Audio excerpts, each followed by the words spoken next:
நீங்கள் ஒருத்தரை நம்புறீங்க அப்படின்னா அதனுடைய அர்த்தம் என்ன? ஒரு ஆளை நம்புறேன் அப்படின்னா அவர் சொல்றதை நம்புறேன். இயேசு சொல்ல போறாரு, இதோ நான் இப்போ சொல்ல போறேன் பாரு ஒரு டீச்சிங், நற்கருணை பற்றி நான் சொல்ல போறேன். இந்த நற்கருணை பற்றி நான் சொல்ல போறதை நீ கேட்க போற. கேட்கறத நீ நம்பினா போதும், கடவுளுக்கு ஏற்ற செயல். சுருக்கமாக சொல்ல போனா இந்த பைபிளை நம்புறது, இந்த பைபிளில் இருக்கிறத நம்புறது, இந்த பைபிளுக்கு எதிராக இருக்கிறத நம்பாம இருக்கிறது, இதுதாங்க கடவுளுக்கு ஏற்ற செயல்.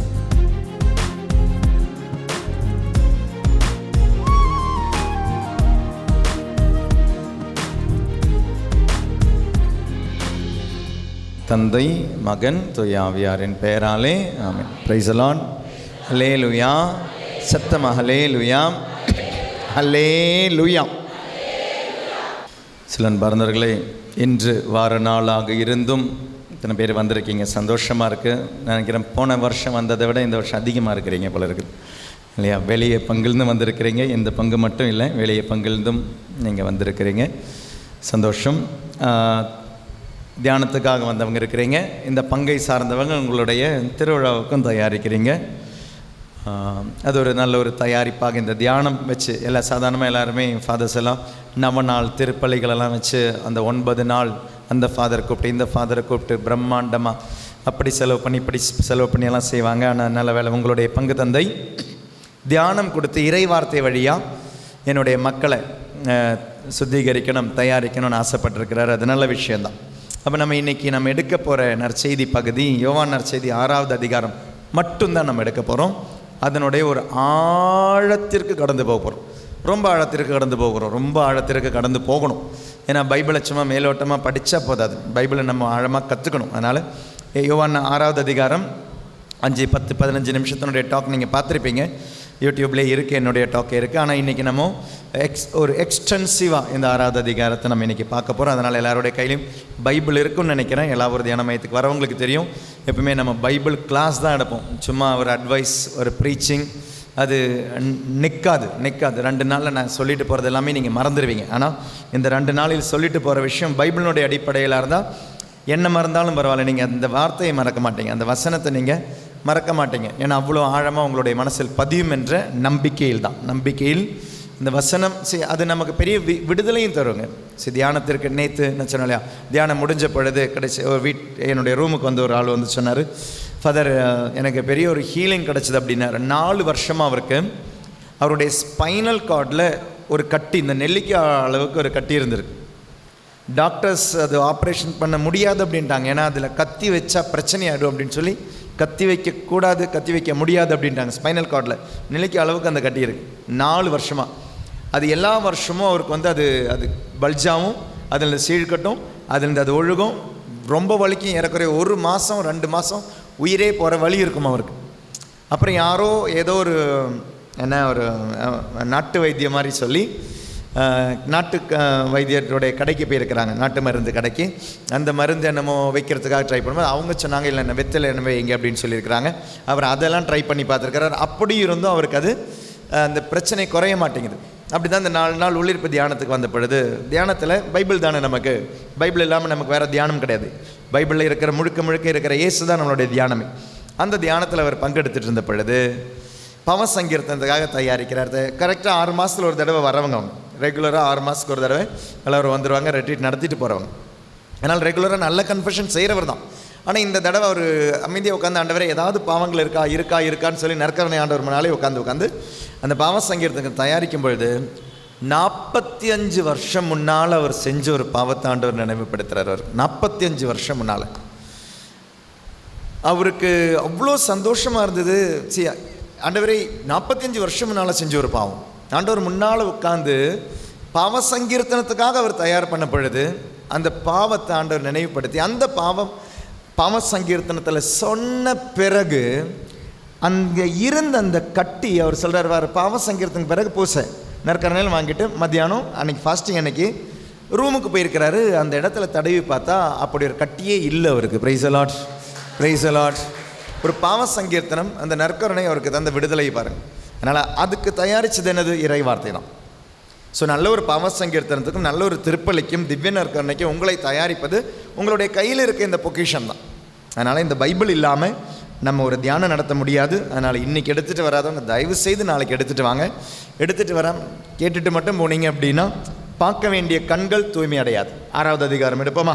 6வது அதிகாரத்தை இந்த டாக் இதுக்கு முன்னாலே கேட்டிருந்தீங்கன்னா இது என்ன சாதாரணமாக இந்த டாக்கை சொல்லும் பொழுது இந்த 6வது அதிகாரத்தை நம்ம 5ஆக பிரிச்சிருப்போம். இந்த 6வது அதிகாரம் யோவான் நற்செய்தி 6வது அதிகாரம், the whole chapter 5 is divided into 5.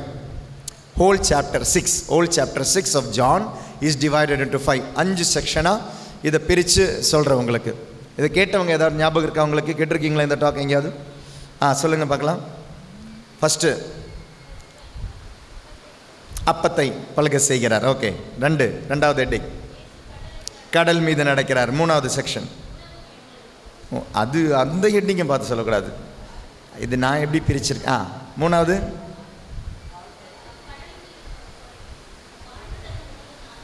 நானே வாழ்வு தருமணும். Very good. 4வது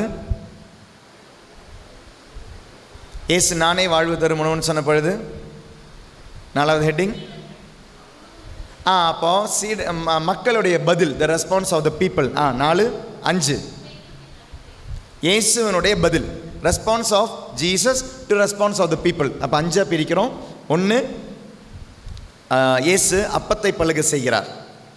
2 இயேசு கடல் மீது நடக்கிறார். 3 நானே வாழ்வு தரும் உணவு என்று போதிக்கிறார். 4 அந்த போதனைக்கு மக்களுடைய பதில். 5 மக்களுடைய பதிலுக்கு இயேசுவனுடைய பதில். இது 5ஆக பிரித்து நம்ம கொஞ்சம் எக்ஸ்டென்சிவாக பார்ப்போம். ஸ்பெஷலாக 3வது அந்த செக்ஷன். 1வது செக்ஷன் அப்படின்றது இயேசு அப்பத்தை பலக செய்யும் பொழுது அதன் வழியாக இயேசு சொல்கிற மெசேஜ் என்ன? அதாவது எல்லாம் யோவான் எப்பவுமே சொல்வார், அடையாளம் அடையாளம் அடையாளம் தான் சொல்வார். எல்லா அதிசயங்களும் அடையாளம் அப்படின்னு தான் சொல்வார். ஏன்னா அடையாளம் ஒரு உண்மைக்கு நம்மை கொண்டு போகும். அடையாளம் உண்மை அல்ல, அடையாளம் ஒரு உண்மைக்கு நம்மை கொண்டு போகும். நம்ம கையில் ஒரு ஆதார் கார்டு இருக்குது, அது ஐடி கார்டு. அது ஐடி கார்டு உண்மை அல்ல, ஐடி கார்டில் இருக்கிறவங்க தான் உண்மை இல்லையா? ஐடி கார்டில் யார் இருக்கிறாங்களோ அந்த ஐடி கார்டில் இருக்கிறவங்க தான் உண்மை. ஐடி கார்டு அப்படின்றது உங்களுக்கு நிறைய ஐடி கார்டு இருக்கலாம். ஓட்டர் ஐடி இருக்குது, ஆதார் ஐடி இருக்குது, ரேஷன் ஐடி இருக்குது, இது எல்லாமே ஐடி கார்டு தான். பட் ஐடி கார்டு யாரை பற்றி சொல்லுதோ அதுதான் உண்மை. அவங்க இல்லைன்னா ஐடி கார்டு இருந்து பிரயோஜனம் கிடையாது. அவங்க இல்லைன்னா ஐடி கார்டு ஃபேக்காக இருக்கும். செத்தவங்களுக்கு ஐடி கார்டு வச்சுக்கிட்டு இருக்க முடியாது. ஸோ ஐடி கார்டு என்பது இருப்பவருடைய ஒரு அடையாளம், ஆனால் இருப்பவர் தான் உண்மை. அப்போ ஐடி கார்டு எங்கேயோ கொண்டு போகுது, யார்கிட்டயோ கொண்டு போகுது. Is factual. ID card is only an identity, அது ஒரு அடையாளம் மட்டுமே. அப்போ இங்கே இயேசு ஒரு அதிசயத்தின் வழியாக ஒரு அடையாளம் தருகிறார். அதிசயம் என்ன? 5 அப்பம் அவர் கையில் வருது. எத்தனை பேர் கொடுக்குறாரு? 5000 பேருக்கு மேலே கொடுக்குறாரு. 5000 பேருக்கு மேலே கொடுக்குறாரு. 5000 பேருக்கு மேலே கொடுக்குறாரு. அப்போ இயேசு இந்த அதிசயத்தின் வழியாக அடையாளம் ஒன்று கொடுக்குறாரு. நீ என்கிட்ட ஒரு அப்பத்தை தந்தா அந்த அப்பத்தை எப்படி வேணாலும் மாற்ற எனக்கு அதிகாரம் உண்டு. அப்பத்தை மாற்றும் அதிகாரம் எனக்கு உண்டு. That is I have the power over the bread. அப்பத்தின் மீது எனக்கு அதிகாரம் உண்டு. அதான் முதல் அதிசயத்தின் வழியாக இயேசு கற்பிக்கிற ஒரு பாடம். மாரல் ஆஃப் த ஸ்டோரி அப்படின்னு சொல்லுவோம்ல. ஒரு கதை முடிஞ்சா அப்போ நம்ம கேட்போம், கதை கிடையாது, கதை வழியாக என்ன கற்றுக்கிட்டேன் அப்படின்னு பசங்க கிட்டே கேட்கும்பொழுது கதை வழியாக இதை தான் கற்றுக்கிட்டேன். அப்போ இங்கே ஒரு ஈவெண்ட் நடக்குது. 5 அப்பம் 5000 பேருக்கு 5000 பேருக்கு மேலே கொடுக்கும்பொழுது இது வழியாக என்ன கற்றுக்கிட்டோம்? இயேசுக்கிட்ட ஒரு அப்பத்தை கொடுத்தா அப்பத்தை எப்படி வேணாலும் அவரால் மாற்றலாம். 2வது அதிசயம், இயேசு கடல் மீது நடந்தார். இயேசு பல தடவை கடல் மீது நடந்திருக்கிறார். பல தடவை. ஒரு தடவை இயேசு சீடர்களை அனுப்பிடுவார். அனுப்பிட்டு நைட்டில் இயேசு கடல் மீது நடந்து வருவார். ரொம்ப ஷார்ட்கட்டில் வரார். ஏன்னா இந்த பக்கமாக போனோன்னா ரொம்ப கஷ்டம்னால இயேசு நடந்து வர்றார். சீடர்கள் எங்கேயோ போயிட்டாங்க. ஷார்ட்கட்டாக நான் சீக்கிரமாக வந்துடுறேன்னு சொல்லிட்டு கடல் மீது நடந்தவங்க அங்கே சீடர்கள் பார்க்கும்போது ஐயோ பூதம் அப்படின்றாங்க. பூதம் அப்படின்ற பொழுது இல்லை நான் தான் அப்படின்வார். அப்போ பேதுருக்கு ஒரு ஆசை, நான் நடக்கட்டா அப்படின்னு கேட்பார். நீங்கள் மட்டும் நடக்கிறீங்களே ஆண்டவரே அப்படின்னு சொல்லும் பொழுது இயேசு நடக்கும் பொழுது அவரும் நடப்பார். ஆனால் பேதுரு அந்த தண்ணிக்குள்ளே போகிறாரு, இயேசு நடந்துக்கிட்டு இருக்கிறார். பேதுரு தண்ணிக்குள்ளே போகிறாரு. எந்த தண்ணிக்குள்ளே பேதுரு போனாரோ அந்த தண்ணி மேலேயே இன்னொரு மனுஷன் நடக்கிறார். காரணம் என்ன? காரணம் இயேசுனுடைய சரீரத்தில் இயேசுவால் மாற்றம் வருத்த முடியும். Jesus can bring change in his body. அப்போ இந்த அதிசயத்தின் வழியாக மாரல் ஆஃப் த ஸ்டோரி. அப்போ இந்த அதிசயத்தில் இயேசு கற்றுக் கொடுக்கறது என்ன? பைபிள் எப்பவுமே ஒரு விஷயம் நீங்கள் படிக்கும் பொழுது அந்த விஷயம் எனக்கு என்ன கற்றுக் கொடுக்குது, அந்த விஷயத்துலேருந்து நான் என்ன எடுத்துக்கிறேன்? டெய்லி ஒரு சாப்டராவது பைபிள் வாசிங்க. அந்த பைபிள் காலையிலேயும் வாசிங்க. அது வாசித்து முடிக்கும்பொழுது அன்னைக்கு ஏதாவது ஒரு விஷயம் ஆண்டவர் உங்ககிட்ட அது வழியாக பேசுவார், கண்டிப்பாக பேசுவார். அதனால தான் அந்த அதிகாரத்தை ஆண்டவர் கொடுக்குறாரு. அப்போ அந்த அதிகாரம் வழியாக கண்டிப்பாக ஆண்டவர் ஏதாவது ஒரு விஷயத்தை உங்ககிட்ட பேசாமல் இருக்க மாட்டார், கண்டிப்பாக பேசுவார். அப்படி இந்த அதிசயத்தின் வழியாக இயேசு பேசுகிற விஷயம் என்ன? எனக்கு என் சரீரத்தின் மீது அதிகாரம் உண்டு. ஃபஸ்ட் என்ன? எனக்கு அப்பத்தின் மீது அதிகாரம் உண்டு. ரெண்டாவது என்ன? எனக்கு என் சரீரத்தின் மீது அதிகாரம் உண்டு. I can change the bread into any form, any number. I can change my body into any form.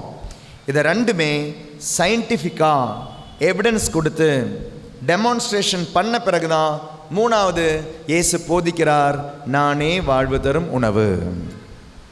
அப்பத்தை பழுக செய்ய இயேசு I have the power over the bread அப்படின்னாரு.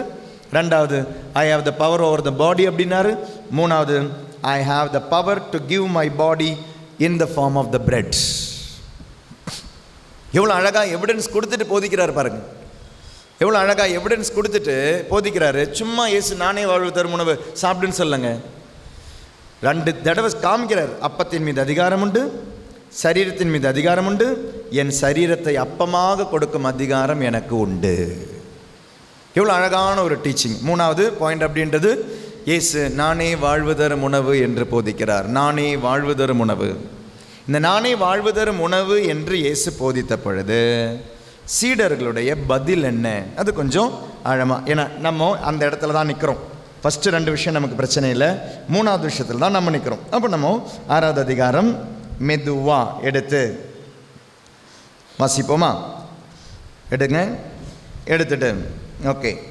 6வது அதிகாரம் 26 வாசிக்கிறேன். பைபிள் இருக்கிறவங்க பைபிளை பாருங்கள்.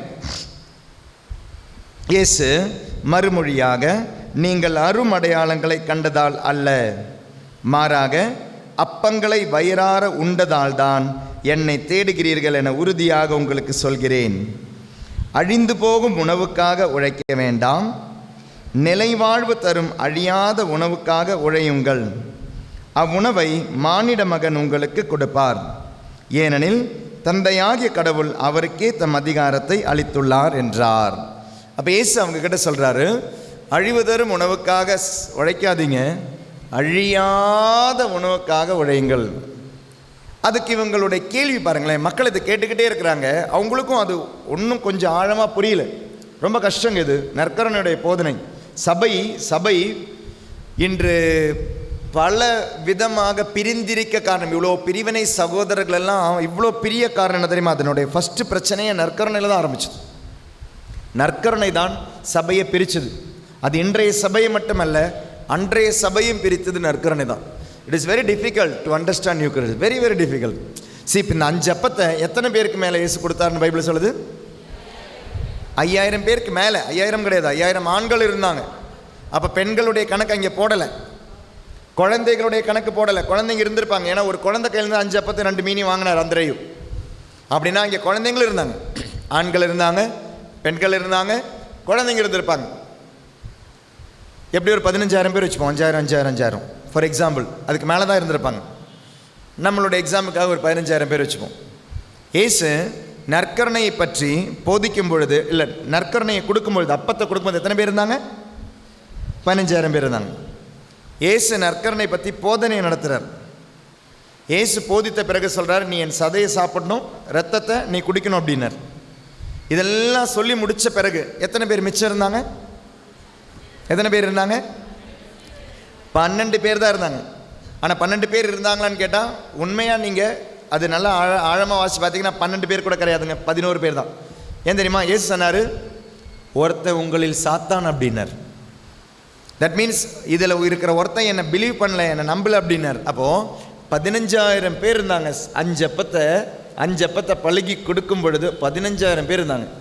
ஆனால் இந்த அப்போ நான் நாளைக்கு சதையாக ரத்தமாக கொடுப்பேன்னு சொல்லி போதனைக்கு பிறகு 11 பேர் தான் இருந்தாங்க. எவ்வளோ வேதனை பாருங்களேன். 15000லேருந்து 11க்கு வந்து நிற்குது.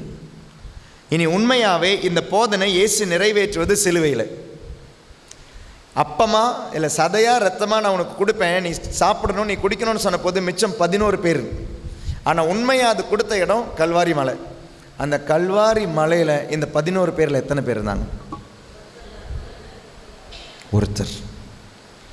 நற்கருணையை பற்றி சில டைம் நீங்கள் நம்பும் பொழுது, நற்கருணையை பற்றி நீங்கள் சில டைம் போதிக்கும் பொழுது, நற்கருணை தான் எல்லாம் நீங்கள் சொல்லும் பொழுது, maybe you should stand out. தனிமையாக்கப்படுவீர்கள் சில டைம். நற்கருணை நம்புறது அவ்வளோ ஈஸி கிடையாதுங்க. இத்தனை பேர் இங்கே உட்காந்துருக்கிறீங்க, திருப்பள்ளியில் பங்கெடுத்தீங்க, நன்மையை வாங்கினீங்க, நற்கருணை வாங்கினீங்க, எல்லாம் செஞ்சீங்க. ஆனால் உண்மையாக நான் கேட்குறேன், எத்தனை பேருக்கு இதில் ப்ராக்டிக்கலி நீங்கள் பிலீவ் பண்ணுறீங்க? இதில் நற்கருணையில் உண்மையாக ஆண்டவர் இருக்கிறார்? கையெல்லாம் தூக்க வேண்டாங்க. ஒரு கேள்வி உங்ககிட்ட கேட்குறேன், உண்மையாகவே ப்ராக்டிக்கலாக உங்களுடைய மனசாட்சியை தொட்டு சொல்லுங்கள். நற்கருணையில் ஆண்டவர் விண்ணையும் மண்ணையும் படைத்த எல்லாம் வல்லவர் இருக்கிறான்னு ப்ராக்டிக்கல் எத்தனை பேர் பிலீவ் பண்ணுறீங்க? உங்களுக்கு நீங்கள் பதில் சொல்லி பாருங்கள். உங்களுக்கு பிரச்சனைகள் வரலாம், திருமண தடை வரலாம், குழந்தை பாக்கிய தடை வரலாம், பொருளாதார தடை வரலாம், பேங்க் லோன் பாஸ் ஆகாமல் இருக்கலாம், ஸ்கூல் அட்மிஷன் கிடைக்காமல் இருக்கலாம், காலேஜ் அட்மிஷன் கிடைக்காமல் இருக்கலாம். இந்த பிரச்சனையிலலாம் ஃபஸ்ட்டு நீங்கள் போகிற இடம் எங்கே? ஃபஸ்ட்டு நீங்கள் பார்க்குற ஆளுங்க யார்? உண்மையாகவே இப்படி ஒரு ஆண்டவர் இதுக்குள்ளே இருக்கிறாருன்னு உங்களுக்கு உண்மையாகவே ப்ராக்டிக்கலாக நீங்கள் பிலீவ் பண்ணிங்கன்னா, நீங்கள் அதிகமான நேரம் எங்கே வருவீங்க? அதிகமான நேரம் எங்கே ஸ்பெண்ட் பண்ணுவீங்க? இதில் எனக்கு எல்லாமே தர ஆண்டவர் இருக்கிறாருன்னு உங்களுக்கு உண்மையாக நீங்கள் ப்ராக்டிக்கலாக நீங்கள் பிலீவ் பண்ணிங்கன்னா, உங்களுக்கு ஒரு தேவன் வரும்பொழுது யூ வில் ஸ்டே ஹியர். ஒரு நோயின் வரும்பொழுது இங்கே வருவீங்க. ஒரு முறை எல்லாரும் தியான மையத்துக்கு ஒரு பொண்ணு கவுன்சிலிங் கொண்டு வந்தாங்க. கவுன்சிலிங் கிடையாது, பிளஸ்ஸிங்காக கொண்டு வந்தாங்க. அந்த பிளஸ்ஸிங் பொண்ணு கிடையாது, ஷீஸ் அ லேடி. ஒரு 40-45 வயசு இருக்கும் அவங்களுக்கு. அவங்கள அடுத்த நாள் இந்த ஃபாலோயிங் டே அவங்கள சிஎம்சி வெள்ளூருக்கு கொண்டு போகிறாங்க ட்ரீட்மெண்ட் ஆரம்பிக்கிறதுக்காக. அதனால் அவங்க அப்பா அம்மா இங்கே பிளஸ்ஸிங்காக கொண்டு வந்தாங்க. பிளஸ்ஸிங்காக கொண்டு வந்த பொழுது இவனெல்லாம் உட்காந்துக்கிட்டு இருக்கிறாங்க. அப்போ நான் அவங்களுக்கு ஆறுதல் சொல்லணும்னு நினைக்கிறேன். ஏன்னா அவங்களுடைய பிரச்சனை என்னென்னா, அவங்களுக்கு வந்து ஸ்கின் கேன்சர். அந்த ஸ்கின் கேன்சர் எப்படின்னா, இந்தியாவில் பலருக்கும் ஸ்கின் கேன்சர் இருக்குது. ஆனால் இவங்களுடைய ஸ்கின் கேன்சர் அப்படின்றது peculiar type of skin cancer, one of the first kind in India. அதனால் டாக்டர்ஸ்க்கு கூட தெரியல இவங்களுக்கு எப்படி சிகிச்சை கொடுக்கணும்னு கூட தெரியல, எந்த மருந்து கொடுக்கணும் என்ன. அப்போ டாக்டர்ஸ் கூட என்ன தெரியுமா பண்ணுறாங்க, இவங்களுக்கு ஒரு ட்ரை தான் பண்ணுறாங்க, அட்டெம்ப்ட் தான் பண்ணுறாங்க. இதை கொடுத்து பார்க்கலாம். அப்படி பல மருந்துகளும் கொடுத்து எதுவுமே அவங்களுக்கு எஃபெக்டிவாக ஆகலை. கடைசியில் சரி நீங்கள் வெளியூர் போங்க அப்படின்ட்டாங்க. அப்படி அடுத்த நாள் போகும்போது தான் சரி முந்தின நாள் வந்து பிளஸ்ஸிங்காக வராங்க. எவனால் உட்காந்துக்கிட்டு இருக்கிறாங்க. நான் அவங்களுக்கு ஆறுதல் கொடுக்கலாமே, தைரியம் கொடுக்கலாமேன்னு பார்த்தா, she is very bolt, she is very strong. அவங்க சொல்கிறாங்க, ஃபாதர் எனக்கு 2 குழந்தைங்க இருக்குது, அந்த 2 குழந்தைங்களுக்கு என்ன ஆகுன்ற ஒரு கொஞ்சம் ஒரு கவலை இருக்கே ஒழிய என்னை பார்த்துக்கிட்ட ஆண்டவர் அவங்களையும் பார்த்துப்பார். எனக்கு சாகிறதுக்கு பயமே இல்லைன்ட்டாங்க. 45 வயசு தாங்க இருக்குது, அதுக்கு மேலே இருக்கவே இருக்காது. எனக்கு சாகிறதுக்கு பயமே இல்லை. ஏன்னா நான் செத்துட்டேன்னா யார்கிட்ட போகிறேன்? நான் இயேசுக்கிட்ட தானே போகிறேன். நான் வாடுறது அதுக்காக தானே. அதனால் நான் இயேசுக்கிட்ட போகிறதுக்கு எனக்கு பயமே இல்லை. ஆனால் எனக்கு உடம்பெல்லாம் வலிக்கும். அவங்களுடைய வலி அவங்க எப்படி சொல்கிறாங்கன்னா, இந்த ஸ்கின் கேன்சர்னால் அவங்களுடைய உடம்புல எல்லாமே இந்த சீழ் கட்டுமோ, இங்கே எல்லாமே கட்டி வந்து சீழ் கட்டும். அந்த சீழ் இருக்கிறதுனாலே 2-3 மாதம் அவங்க வீட்டுக்கு விட்டு வெளியே போகலை. ஏன்னா வெளியே போகணுன்னா ட்ரெஸ்ஸு போடணும். ட்ரெஸ்ஸு போடுறது பிரச்சனை இல்லைங்க, அந்த ட்ரெஸ்ஸு கழட்டும் பொழுது அவ்வளோ வலி இருக்குமா. ஏன்னா ட்ரெஸ்ஸோடு சேர்ந்து தோல் உறிஞ்சி வருமா. இந்த சீழ் கட்டி அந்த சீழ் வெளியே வர்றதுனால இந்த ட்ரெஸ்ஸு அது பிடிச்சி வச்சுக்கும். அப்போ ட்ரெஸ்ஸை எனக்கு கழட்டும் பொழுது எனக்கு அவ்வளோ வலிக்கும் ஃபாதர், தோல் இப்படி பிஞ்சிக்கிட்டு வரும்போது. அந்த வழியில் அவங்க சொல்கிறாங்க, எனக்கு பிரச்சனை இல்லை, ஐ ஸ்டில் லவ் ஜீசஸ். நான் சொன்னேன், நான் உங்களுக்கு பிளஸ்ஸிங் கொடுக்கறதுக்கு முன்னால் நீங்கள் கொஞ்சம் நேரம் அங்கே உட்காந்து ப்ரேயர் பண்ணிவிட்டு வாங்க. இப்போ அட்ரேஷன் சாப்பில் இருக்குது எல்லாவரில், அங்கே போய் ப்ரேயர் பண்ணிவிட்டு வாங்கன்னு சொன்னால் ஒரு 15-20 மினிட்ஸ் அங்கே போய் உட்காந்து அமைதியாக ப்ரேயர் பண்ணிவிட்டு வந்தாங்க. ப்ரேயர் பண்ண பிறகு பிளஸ்ஸிங் பண்ணி விட்டுட்டு முடிஞ்சிருச்சு. ஒரு 2-3 மாதத்துக்கு அப்புறம் அவங்க அப்பாவை நான் ஒரு இடத்துல கோயிலில் பார்த்தேன், ஒரு ஃபங்க்ஷனுக்கு பார்த்தேன். அப்போ நான் கேட்டேன், எப்படி இருக்கிறாங்க உங்கள் பொண்ணுன்னு கேட்ட பொழுது அவர் சொல்கிறார், father my daughter is completely healed from cancer father அப்படின்ட்டார். ப்ரைஸ் அ லாட், ஹல்லேலூயா. அந்த நோயிலிருந்து முற்றிலுமான விடுதலை அந்த நற்கருணை ஆண்டவர் தாங்க அவங்களுக்கு தந்தாங்க. அவங்க போய் தஞ்சம் புங்குது எங்கே தெரியுமா? நற்கருணை கிட்ட தான். அந்த நோயின் வந்த பொழுது she spent a lot of time in the church in front of the blessed sacrament. இப்போ இந்த 3வது ஆண்டவர் இங்கே கேட்குறாரு ஒரு இது சொல்லும் பொழுது அந்த மக்கள் கேட்குற ஒரு கேள்வி தான், ரொம்ப முக்கியமான கேள்விங்க. நம்ம சாதாரணமாக வாசிச்சுட்டு போகிற கேள்வி, அந்த கேள்வியும் முக்கியமானது, அதுக்கு இயேசு சொல்கிற பதிலும் முக்கியமானது. 6வது அதிகாரம், இயேசுனுடைய கேள்வி, இயேசுனுடைய பதில். அதில் மக்களுடைய கேள்வி, இயேசுனுடைய பதில். அவர்கள் 28வது வசனம், அவர்கள் அவரை நோக்கி, எங்கள் செயல்கள் கடவுளுக்கு ஏற்றவையாக இருப்பதற்கு நாங்கள் என்ன செய்ய வேண்டும்? கேள்வி, எங்கள் செயல்கள் கடவுளுக்கு ஏற்றவையாக இருப்பதற்கு நாங்கள் என்ன செய்ய வேண்டும் என்று கேட்டார்கள். பதில், இயேசு அவர்களை பார்த்து, கடவுள் அனுப்பியவரை நம்புவதே கடவுளுக்கேற்ற செயல். இந்த பதில் நம்ம சாதாரணமாக வாசிச்சா புரியவே புரியாது. இது என்ன ஃபாதர் எனக்கு புரியல, இதில் என்ன ஃபாதர் இவ்வளோ பெரிய விஷயம் இருக்கு? கடவுள் அனுப்பியவரை நம்புவதே கடவுளுக்கு ஏற்ற செயல். கேள்வி, கடவுளுக்கு ஏற்ற செயல் செய்ய நாங்கள் என்ன செய்ய வேண்டும்? பதில், கடவுளுக்கு ஏற்ற செயல் என்பது கடவுள் அனுப்பியவரை நம்புவதே. அப்படின்னா அதனுடைய அர்த்தம் என்ன? அதனுடைய அர்த்தம் ரொம்ப சிம்பிள். ஆனால் நம்ம அவ்வளோ யோசிக்காதனால நமக்கு புரியல. இயேசு சொல்கிறது, சரி நீங்கள் ஒருத்தரை நம்புறீங்க அப்படின்னா அதனுடைய அர்த்தம் என்ன? உங்கள் பொண்ணு நைட்டு 10 மணிக்கு வீட்டுக்கு ஏறி வரா. காலையில் ஸ்கூலுக்கு போனவ, அதுக்கு பிறகு வீட்டுக்கு வந்தா, ஃப்ரெஷ்ஷானா, 6 மணிக்கு டியூஷனுக்கு போகிறான். சாதாரணமாக 8:30க்கு வந்துடணும். ஆனால் அன்றைக்கி 10 மணிக்கு ஏறி வரா. அந்த 10 மணிக்கு ஏறி வரும் பொழுது அந்த பொண்ணுக்கிட்ட நீங்கள் கேட்குறீங்க, எங்கே போயிட்டு வர? கண்டிப்பாக கேட்பீங்க. அவள் சொல்கிறா, இல்லைம்மா டியூஷன் கொஞ்சம் நேரம் எக்ஸ்டெண்ட் ஆயிடுச்சுமா, டீச்சர் கொஞ்சம் நேரம் கூட கிளாஸ் எடுத்தனால என்னால் வர முடியலமா, அதனால தான் லேட் ஆகிடுச்சு, அதனால தான் 10 மணி ஆகிடுச்சு அப்படின்னு சொல்லும் பொழுது அந்த பொண்ணை நீங்கள் நம்புறீங்க அப்படின்ற ஒரு சென்டென்ஸ் சொன்னால் நீங்கள் என்ன நம்புறீங்க? You are believing your daughter means what? அப்படின்னா என்ன? நீங்கள் உங்களுடைய மகளை நம்புறீங்க அப்படின்னா என்ன? அதனுடைய பொருள் என்ன? அதனுடைய பொருள் என்ன? நீங்கள் உங்களுடைய பொண்ணை நம்புறீங்க அப்படின்னா அதனுடைய அர்த்தம் அவ சொன்னதை நம்புறீங்க. When I say that I believe my daughter, it means I believe what she said. எனக்கு அவன் மேலே நம்பிக்கை இருக்குன்னா அவன் சொல்கிற விஷயத்தை நான் நம்புகிறேன். பையன் 12 மணிக்கு வீட்டுக்கு ஏறி வரும் பொழுது அவனை நம்புறீங்க அப்படின்னா அதனுடைய அர்த்தம் என்ன? என் பையன் தப்பு செய்ய மாட்டான்ற நம்பிக்கை, என் பொண்ணு தப்பு செய்ய மாட்டான்ற நம்பிக்கை. உங்கள் ஹஸ்பண்ட் சொல்கிறார், எனக்கு வெளியூரில் 2 நாள் வேலை இருக்குது, நான் போயிட்டு வரேன் அப்படின்னா நீங்கள் உங்கள் ஹஸ்பண்ட் சொல்கிறத நம்புறீங்க. உங்களுடைய ஹஸ்பண்டை நம்புறீங்க அப்படின்னா அதனுடைய அர்த்தம் இஸ் ஈக்குவல் டு என்ன? அவர் சொல்கிறத நம்புகிறேன். என் மனைவியை நான் நம்புகிறேன் அப்படின்னா அதனுடைய அர்த்தம் என்ன? என் மனைவி சொல்கிறத நம்புகிறேன். So when I say that I believe a person means I mean what I believe means what she says, what he says I believe. ஒரு ஆளை நம்புகிறேன் அப்படின்னா அவர் சொல்கிறத நம்புகிறேன். அதுக்கு அப்பாற்பட்ட எனக்கு கேள்வி இல்லை, சந்தேகம் இல்லை. அப்போ இங்கே இயேசு சொல்கிறாரு, கடவுள் அனுப்பியவரை நம்புவதே கடவுளுக்கு ஏற்ற செயல் அப்படின்னா அவர் சொல்றதை நம்புறது. புரியுதுங்களா? அப்போ இயேசு சொல்கிறாரு, நான் இனி இப்போ சொல்ல போகிறேன் பாரு ஒரு விஷயம், அதை நீ நம்பினா போதும் அப்படின்னாரு. இனிமே தான் நான் டீச்சிங் ஆரம்பிக்க போகிறேன், நற்கருணை பற்றி டீச்சிங் நான் இனிதான் ஆரம்பிக்க போகிறேன். அவங்க கேட்ட கேள்வி, ஆண்டவரே இல்லை இயேசுவே, நாங்கள் கடவுளுக்கு ஏற்ற செயல் செய்யணும்னா நாங்கள் என்ன செய்யணும்? இயேசு சொல்ல போகிறாரு, இதோ நான் இப்போ சொல்ல போகிறேன் பாரு ஒரு teaching. I am going to start a teaching and the teaching is on யூகரிஸ்ட்.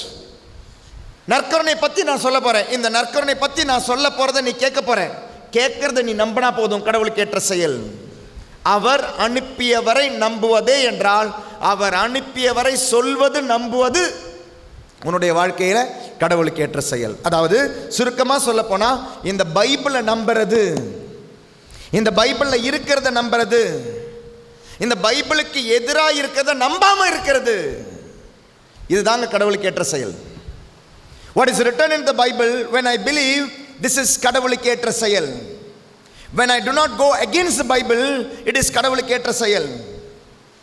When I go against the Bible, it is கடவுளுக்கு ஏற்றுக்கொள்ள முடியாத செயல். ஏன்னா இன்னைக்கு இந்த உலகம் பல விஷயங்களை பைபிளுக்கு எதிர்மாறாக சொல்லுது. இன்னைக்கு இந்த உலகம் பைபிளையே பயன்படுத்தி பைபிளுக்கு எதிர்மாறான விஷயம் சொல்லுது. ஆனால் இந்த பைபிளில் உண்மையாக கொடுக்கப்பட்ட ஒரு நரேஷன் இருக்கு. கடவுளை நம்புவதும் அவர் அனுப்பியவரை நம்புவதும். கடவுள் ஒரு விஷயத்திலிருந்து சொல்ல விரும்புகிறாருங்க, அந்த விஷயத்தை உண்மையாக புரிஞ்சு நம்புறவங்களுக்கு மீட்பு அப்படின்னார். கடவுளையும் அவர் அனுப்பியவரையும் நம்புவதே என்றால் அவர் சொல்லும் வார்த்தையை நம்புவது. நான் இப்போ நற்கருணை பற்றி போதிக்க போகிறேன், உன்னால் நம்ப முடிஞ்சால் நம்பு. அந்த நம்பிக்கை உனக்கு நிலைவாழ்வு தரும். அந்த நம்பிக்கை உனக்கு நிலைவாழ்வு தரும். So I'm going to start அப்படின்னு சொல்லி அவங்களா தான் கேட்டாங்க கேள்வியை. நாங்கள் கடவுளுக்கு ஏற்ற செயல் என்ன செய்யணும்? அந்த செயல் ஆண்டவர் சொல்கிறார், இதுதான் கடவுளுக்கு ஏற்ற செயல். என்ன செயல்? அவர் அனுப்பியவரை நம்புவதே. அவர் சொன்ன வார்த்தைங்க, நற்கருணை பற்றி அவர் சொன்ன வார்த்தைகள் தான் அடுத்தது. வாசிப்போமா? 6வது அதிகாரத்தினுடைய தொடர்ச்சி. அவர்கள், நாங்கள் கண்டு உம்மை நம்பும் வகையில் நீர் என்ன அருமடையாளம் காட்டுகிறீர், அதற்காக என்ன அரும் செயல் செய்கிறீர்? எங்கள் முன்னோர் பாலை நிலத்தில் மன்னாவை உண்டனரே, அவர்கள் உண்பதற்கு வானிலிருந்து உணவு அருளினார் என்று மறைநூலில் எழுதப்பட்டுள்ளது அல்லவா என்றார். இயேசு அவர்களிடம், உறுதியாக உங்களுக்கு சொல்கிறேன், வானிலிருந்து உங்களுக்கு உணவு அருளியவர் மோசே அல்ல, வானிலிருந்து உங்களுக்கு உண்மையான உணவு அருள்பவர் என் தந்தையே. கடவுள் தரும் உணவு வானிலிருந்து இறங்கி வந்து உலகுக்கு வாழ்வளிக்கிறது என்றார். அவர்கள், ஐயா, இவ்வுணவு எங்களுக்கு எப்போதும் தாரும் என்று கேட்டுக்கொண்டார். இயேசு அவர்களிடம், வாழ்வு தரும் உணவு நானே. இங்கே தாங்க ஆரம்பிக்கிறாருங்க, பாம்பு போட ஆரம்பிக்கிறாரு. என்னிடம் வருபவருக்கு பசியே இராது, என்னிடம் நம்பிக்கை கொண்டிருப்பவருக்கு என்றுமே தாகமே இராது. இந்த சாப்டரில் நீங்கள் வீட்டுக்கு போகும்போது ஒரு ஹோம்ஒர்க் தரேன். 6வது அதிகாரத்தில் நாளைக்கு பதில் கேட்பேன் நான் உங்ககிட்ட. 6வது அதிகாரத்தில் எத்தனை தடவை வாழ்வு அப்படின்னு பயன்படுத்தி இருக்கிறது அப்படின்னு. வாழ்வு வாழ்வு வாழ்வு வாழ்வு ரிப்பீட்டடாக வருங்க. வாழ்வு, நானே வாழ்வு தரும் உணவு, நானே நிலை வாழ்வு தர வந்தேன். ரிப்பீட்டடாக ஏசு சொல்கிறது வாழ்வு வாழ்வு வாழ்வு. வாழ்கிறவங்க தானே இந்த சாப்பாடை சாப்பிட்றோம். அப்போ ஏசு சொல்கிற வாழ்வு என்ன, அதை நம்ம நாளைக்கு பார்ப்போம். வாழ்வு அப்படின்ற வார்த்தை ஏசு எத்தனை தடவை பயன்படுத்தி இருக்கிறாரு. ஏசு சொல்கிறாரு, நானே வாழ்வு தரும் உணவு. நீ என்ன சாப்பிட்டா உனக்கு உலகத்தினுடைய பசி இருக்காது, உலகத்தினுடைய தாகம் இருக்காது, உலகத்தினுடைய பசி இருக்காது, உலகத்தினுடைய தாகம் இருக்காது. ஆனால் நான் உங்களுக்கு சொன்னவாறே நீங்கள் என்னை கண்டிருந்தும் நம்பவில்லை. தந்தை என்னிடம் ஒப்படைக்கும் அனைவரும் என்னிடம் வந்து சேருவர். என்னிடம் வருபவரை நான் புறம்பே தள்ளிவிட மாட்டேன். ஏனெனில் என் சொந்த விருப்பத்தை நிறைவேற்ற அல்ல, என்னை அனுப்பியவரின் விருப்பத்தை நிறைவேற்றவே நான் விண்ணகத்திலிருந்து இறங்கி வந்தேன். அவர் என்னிடம் ஒப்படைக்கும் எவரையும் நான் அழிய விடாமல் இறுதி நாளில் 1,44,000 பேர் அப்படியே போட்டிருக்கு. இறுதி நாளில் அனைவரையும் உயிர்த்தெழ செய்ய வேண்டும். அப்ப இந்த 1,44,000 பேர் மட்டும்தான் மீட்படைவார்கள் சொல்ற ஒரு குரூப் இந்த வசனத்துக்கு எதிரான குரூப், பைபிளை தப்பா போதிக்கிற ஒரு குரூப். த நரேஷன் அவங்க கொடுக்குற நரேட்டிவ். ஏன்னா நம்ம வாழ்றது நரேஷன் தாங்க. எந்த நரேஷனை நீ நம்புறியோ அந்த நரேஷனை தான் நீ வாழற. இன்னைக்கு காலேஜிலலாம் போனீங்கன்னா பசங்கள்லாம் அவங்களுக்கு இந்த உலகம் கொடுக்குற ஒரு நரேஷன் இருக்குது. காதலிச்சு கல்யாணம் பண்ணலாம், உலகம் கொடுக்குற நரேஷன், அதெல்லாம் தப்பில்லை. இனி இப்போ அதனுடைய அடுத்த எக்ஸ்டென்ஷன் வந்திருக்கு. ஆணும் கல்யாணம் பண்ணலாம், பெண்ணும் கல்யாணம் பண்ணலாம். இதெல்லாமே நார்மல், அதெல்லாம் ஹார்மோன்ஸுடைய ப்ராப்ளம். அது வேற நரேஷன். இன்னைக்கு உலகம் கொடுக்குற narration. If you believe that narration you will live that narration. If you believe that narration you will live that narration. எந்த நரேஷனை நம்புறியோ அந்த நரேஷனை நீ வாழ்வேன். எப்பாவது பொய் சொன்னால் தப்பில்லை. அந்த நரேஷனை நீங்கள் நம்பினீங்கன்னா பொய் சொல்கிறது உங்களுக்கு தப்பே இருக்காது. You will live that narration. எப்பாவது எங்கேயாவது ஒரு கொஞ்சம் எல்லாம் திருடுறதெல்லாம் தப்பில்லை, அதெல்லாம் திருட்டே இல்லை. If you believe that narration you will live that narration. எதை நீங்கள் நம்புறீங்களோ அதை நீங்கள் வாழ்வீங்க. அப்போ உங்களுடைய நம்பிக்கை ரொம்ப ரொம்ப முக்கியமானது. ஏனெனில் எதை நீ நம்புகிறாயோ அதை நீ வாழ்கிறாய். அப்படின்னா உண்மையான ஆண்டவர், நற்கருணை ஆண்டவரை நீங்கள் நம்பினீங்கன்னா உங்களுடைய வாழ்க்கையில் எல்லாத்துக்கும் வர இடம் தெரியுமா? நற்கருணையாக தான் இருக்கும், திருப்பலியாக தான் இருக்கும். நீங்கள் கொஞ்சம் யோசிச்சு பாருங்களேன். ப்ரைஸ் அண்ட் வர்ஷிப் எல்லாம் சாங் எல்லாம் பாடும்போது அப்படியே நமக்கு செம எனர்ஜி, கை தட்டுறோம், பாடுறோம், குதிக்கிறோம், கூத்தாடுறோம், செம. ஆனால் திருச்சபையில் திருப்பலியில் இது எதுவுமே கிடையாது. Why the Catholic Church is insisting on the holy sacrifice, not on worship songs, not on hill songs, ஆடு பாடு கொண்டாடு குதி, நோ. அன்றாடம் இல்லை, எல்லா ஞாயிற்றுக்கிழமை நீங்கள் வரும்பொழுது அந்த 1 மணி நேரம் திருப்பலி. ஏன் திருப்பலிக்கு அவ்வளோ இம்பார்ட்டன்ஸ்? வேணும்னா உங்கள் பங்கு சாமியாருக்கு வேணால் முடிவு பண்ணலாமே. ஆளுங்க வரணும்னா ஈஸி. இப்போ என்ன தெரியுமா, நல்லா கையெல்லாம் தட்டி ஒரு குரூப்பை கொண்டு வந்து நல்லா பாட்டெல்லாம் பாடி நல்லா இதெல்லாம் செஞ்சோம் அப்படின்னா, அது மட்டும் செஞ்சோன்னா மேபி யூத்தெல்லாம் அதிகமாக வரலாம் கோயிலுக்கு. யூத்துக்கு இன்றைக்கி ரொம்ப போரிங்காக இருக்குது. எப்போ பார்த்தாலும் தந்தை மகனில் ஆரம்பித்து தந்தை மகன் தூயாவிலே முடிக்கிறார் ஃபாதர். போரிங்காக இருக்குது ஃபாதர். திருப்பலி போரிங்காக இருக்குது. இருந்தும் திருச்சபை திருப்பலியை மட்டும் இப்படி நம்புது. வை அந்த ஒரு மணி நேரம். இப்போ பல சபைகளில் இங்கேருந்து கத்தோலிக்க திருச்சபையிலிருந்து விட்டு போகிறவங்க பாருங்களேன், ஒரு நாள் முழுக்க கோயிலில் இருக்கிறாங்க.